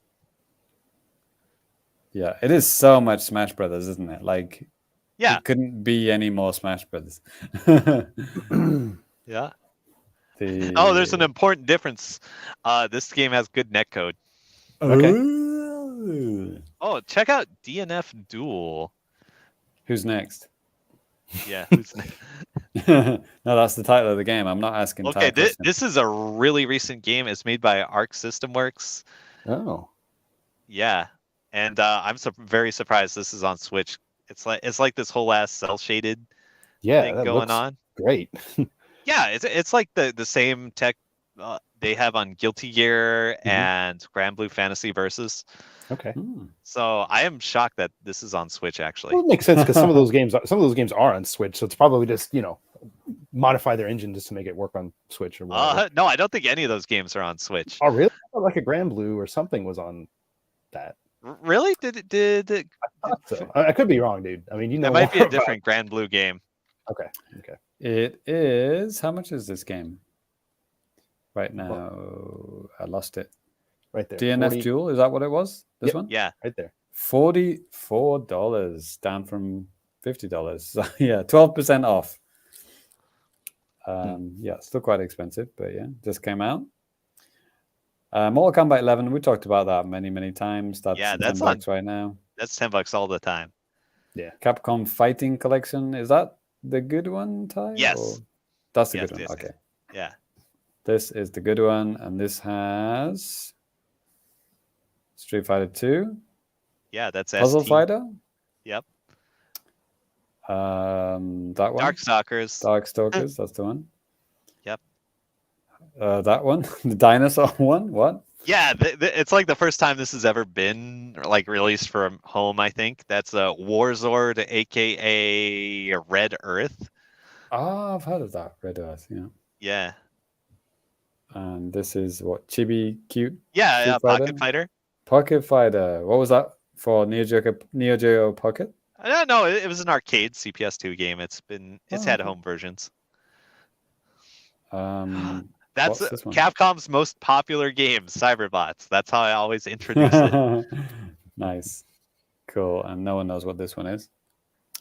That's Super Street Fighter 2 Turbo. No, that's like the that's not Super Turbo. That's like the 20th anniversary version, I think. So it's like the one that lets you mix and match like the different versions of Street Fighter 2 characters.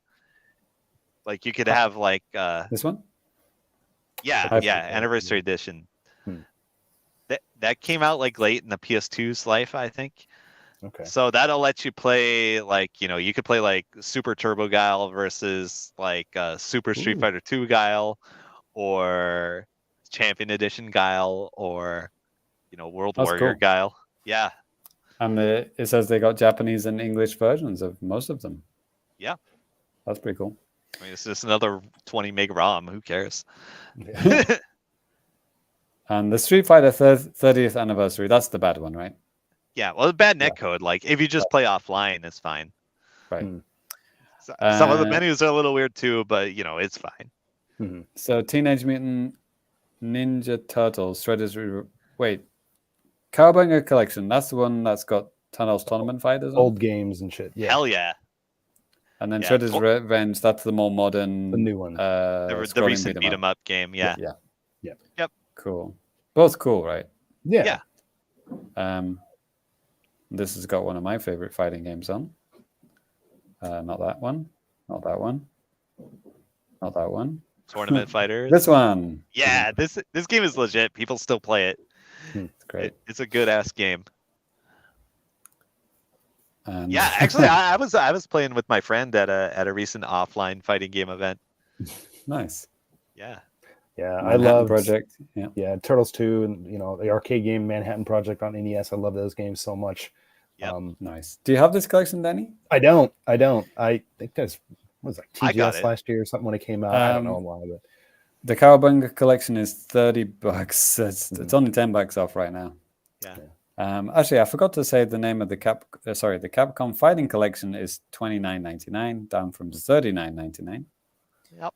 And did I say the price of the previous one? Nickelodeon All-Star Brawl. I think I said that one. $7.50. $7.50. Mm-hmm. Oh, Pokken is also on sale. No, not really on much. Wii U? On sale. Pokken Tournament DX, so the Switch version, is $51.62. Yeah, you might be able to find it cheaper physically. Yeah. And Previous Evo main event. Hyrule Warriors Age of Calamity couldn't be further from a fighting game. Yeah. I don't know what that's on this. Exactly. There you go. Cool. And Smash is 13% off right now. It's $51.98. It's probably the Never heard cheapest of it. it'll ever be. Right. Cool. Yep. There you go. Lots of fighting games to play for Evo. Yeah. There might be some more sales in the coming days, so keep your eyes and ears Place to open. enjoy. Cool.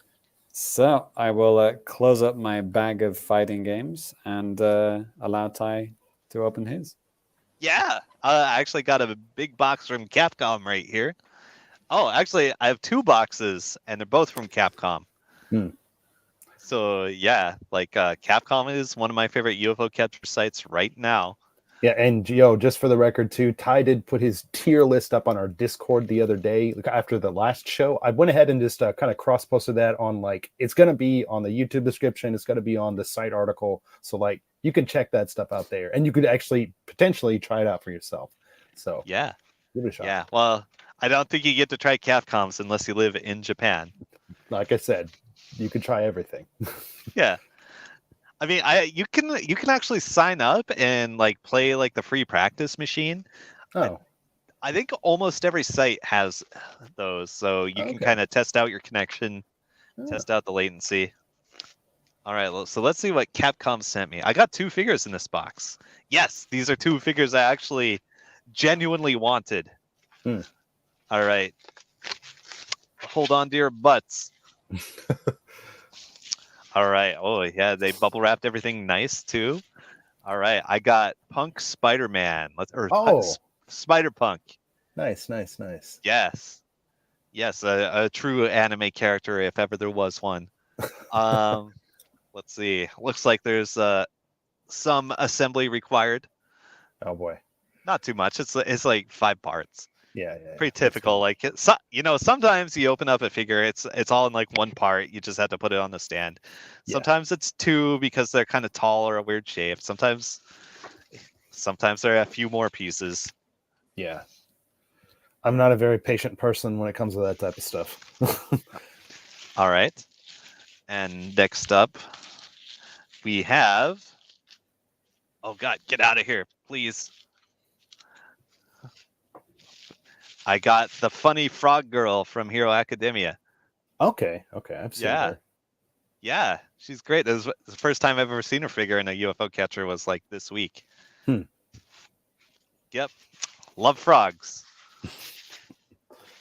You can play the My Hero Academia fighting game.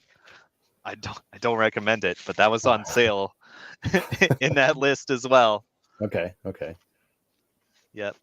All right, so that's the first box. I actually only have 2 boxes today because I have been cutting back on the UFO catcher. Oh, what happened? Are you Ty? Are you really you? I mean, Yeah.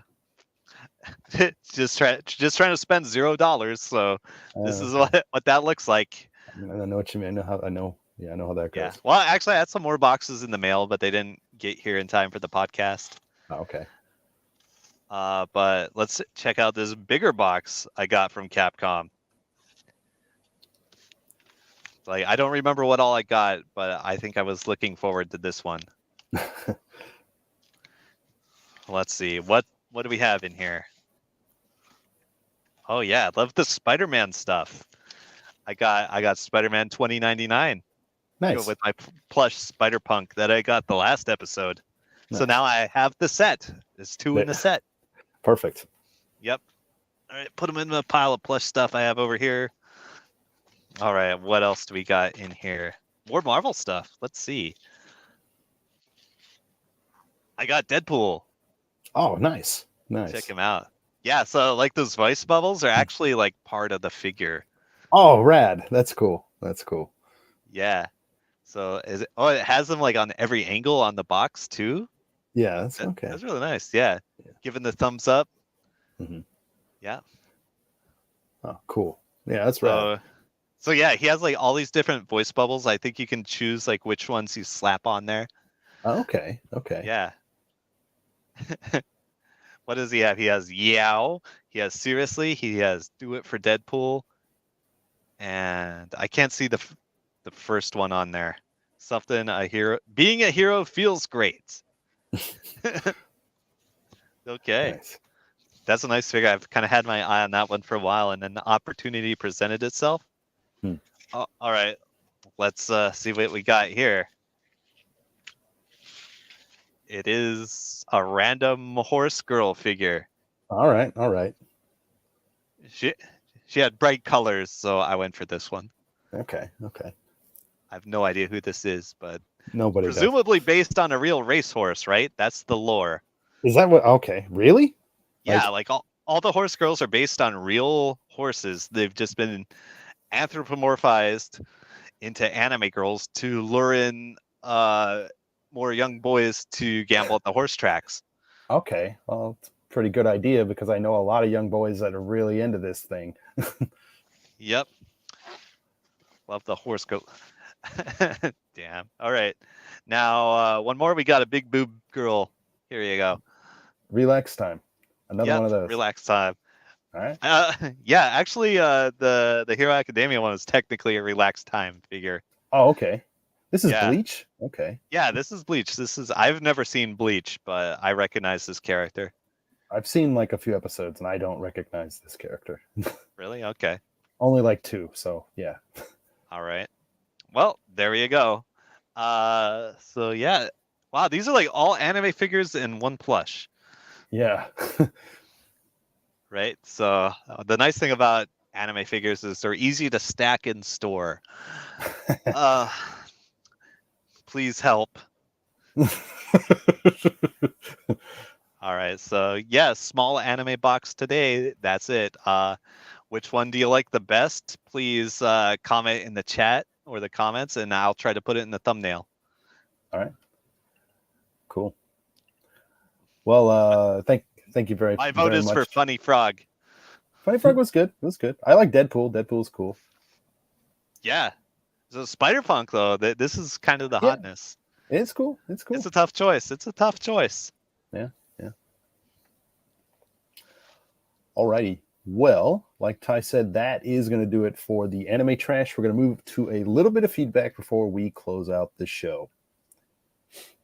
And if you guys have any comments or questions or anything like that you want to hit us up with, you can feel free to do so at any time. You can email us, the famicast@gmail.com. Hit us up on social media at the Famicast. Hit us up in the comments on YouTube. If you're watching live, just sound off there. We can hopefully catch what you say. Sign up on the side article, and we can read your stuff out like these guys. James, I know there was only one comment on Twitter. This one, right? Yeah. From our good friend MigXXX808. The other ones are from about Genki's t-shirt that we talked about in the last episode. Right. So MIG says, does Capcom releases PC exclusive updates to break costume mods in PC versions of Street Fighter 4 and Street Fighter 5? Ty? I don't know. That was kind of a word salad. Let me see here. Does Capcom release a PC exclusive to break costume mods? I don't think so. Because like they don't really update the costumes after they've been released. So if you're replacing those, like you should be fine. Okay. There you go. Yeah. Plus, I don't think Street Fighter 5 is getting any more updates. So right. Is that exactly. PS4 exclusive, like forever? Yeah, PS4 and PC, yeah, because like Sony funded the development of it. Right. Okay. Because Capcom has no money, so Yeah. Well, they do now, right? Yeah, God. From YouTube, there was one here actually, James, that I wanted to ask you about because I wasn't sure, honestly. We had the one from Chariot Goblin earlier today. This one comes from Audrey Volkatina. James, you made a video about like what happens if you buy all the DLC, Smash DLC, all at once. And they ask like, hey, if I do this, will my replays be damaged? But like, yes. Every update Smash gets immediately breaks all the replays. They can't be because the replays are based off game data. It's not like they're not making a pre-rendered video. It's game data, and the game data gets updated. That means it's no longer compatible. So I believe there is. I don't think I've ever done it, but I think you can convert your replays into YouTube videos within Smash. Yeah, so I remember that being. If you do that, then you're okay. But yeah, if you want the game data one, you always have to be on the latest update. So yeah. Right, but like if you've already updated your game, and then you buy the DLC, you should be fine. Yeah. So if you've kept your game up to date, you won't have to worry if you buy stuff. Yeah. There you go. Boom. Yeah. Another one. This is definitely for me. I already actually responded to Serial Killer a couple days ago. Are the Funk Brothers in this game? This is Virtual Pro Wrestling 2. Yes.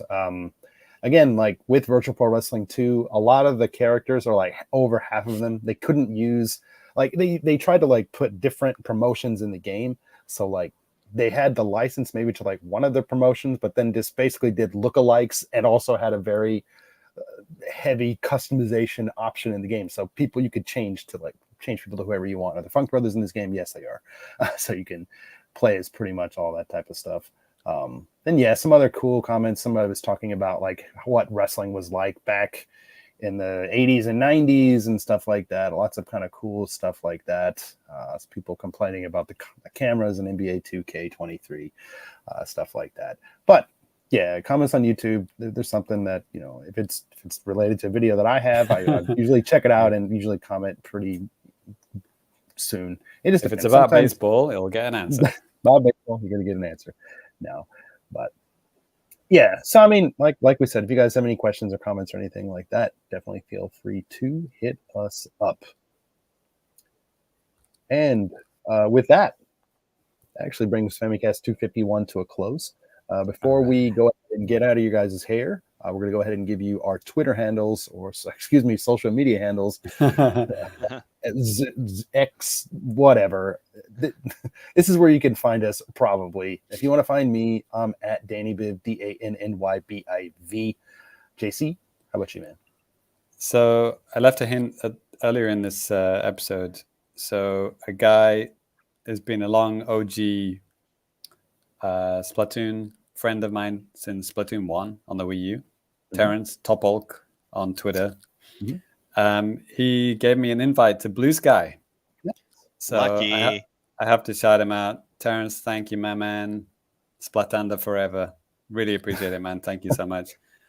So yeah, follow him on, well, he's Topolk on Twitter. I think he's still on Twitter or whatever. Yeah, I've seen him. Fuck it's called. Maybe the same, I think. I've seen him. It's the same, about wrestling or something. Same name. And yeah, I kept the same name on Blue Sky. So I'm at famicomplicated.bsky.social, which is just like the standard server, like just like the one, like the default one that like most people are on. So as soon as you get Blue Sky, follow me on there. I'm pretty much posting on there only from now on. The only reason I'm using Twitter is that to post screenshots of Switch videos, it's obviously, it only has Twitter right now. I don't know if they would ever have a Blue Sky, thing on the Switch. Probably have to wait till the next console for that one. Right. But so yeah, for now, I'm still using it for that. But for everything else, I'm on Blue Sky now. For example, I just posted my most played games of July, which shouldn't surprise anyone. So yeah, please do enjoy. Cool. And Ty. Yeah, still on the Twitter thing, Super Cat Drugs. I may eventually actually migrate to Mastodon FGC network, which may link to Blue Sky in the future. I'm not sure. It'll definitely link to Threads. So I think we're headed towards like an email like social media future where anybody can send shit to anybody. We'll see how it goes. Yeah, dude, like just with everything with social media, it's like I'm almost like to the point. It's like, man, like I don't know. I've been part of Twitter for so long. It's like I don't really feel like starting over again. Maybe I'll just stop. Blue Sky definitely feels like that. Twitter starting over again. It feels like Twitter like 8 years ago. No, I meant like just hitting the reset button, like just on your own like profiles. Like, okay. Well, I mean, when I started on Twitter, it's like, wow, I can send updates by text message on my phone that doesn't really have an internet connection. That's cool. Yeah. Right. Yeah. I didn't mean it like that. Yeah, I meant like Twitter. Like, it's just like restarting over again. It's like annoying. Yeah, most of your followers just going to follow you on your new stuff anyway. Just like post a link to it, and then boom, everyone joins you. I started up a Threads because it's just like I have an Instagram account from like 12 years ago that I've never used, and I was like, oh, let's go, and I was like, okay, I'm here. Now what? Then I was like, I tried searching for somebody. I was like, okay, I don't even know who's on this stupid thing, so whatever. And like, okay, let's look for Nintendo. Okay, Nintendo's not officially on here. Okay, well, cool. I guess I'm done here. So. Oh, we had a question from Tony Montiero earlier in the show. We forgot to read this one out. He says, have they, maybe talking about my students, also not played Tour on mobile? Most if not all of those real-world inspired courses originally debuted in Tour. Yeah, I don't think anyone plays Tour, so No, it that's was a not surprise to them. I don't Okay, know how have your- popular it is in Japan, actually. Oh, others meant like anyone in general, but I understand what you're saying. No, I genuinely don't know how popular Tour is here. Like, I don't know anyone playing it, so Yeah, me too. Japanese or otherwise. Yeah. One thing Tony actually brought up too, just a couple of seconds ago as well. Back to the Smash Brothers replays. It's like, I mean, yeah, you could do screen capture to capture some of the replays of that stuff, but I mean, like, if it's a long one, then like, Right, yeah, 30 30 seconds at a time. I mean, it would work. Yeah. 45 screen captures later, you could do it. Yeah. I've done that. It's not very ideal, that's for sure. But all right. Well, again, of course, everybody out there listening and watching, thank you guys so much for your support. We really appreciate it. Leave comments, likes, whatever, reviews, whatever. Tell other people about the show, grandma, mom, dad, whoever. And anyways, Next James, Famicast is not till 23rd, is it? Yes, that's right. The next Famicast, usually we do it every other week. Given like it's summer break, and also it's like we have 5 Wednesdays in August. The next one is going to be on the 23rd. And then September. September Tokyo Game Show's coming up. I'm trying to think about how to line that up well, but we'll talk about that on the next episode. But anyways, again, Ty, James, thank you guys so much. And all you guys out there, we will catch you next time. Peace. Oh, this Going down here. Toodles. Okay. Yeah, that'll work too. See you guys.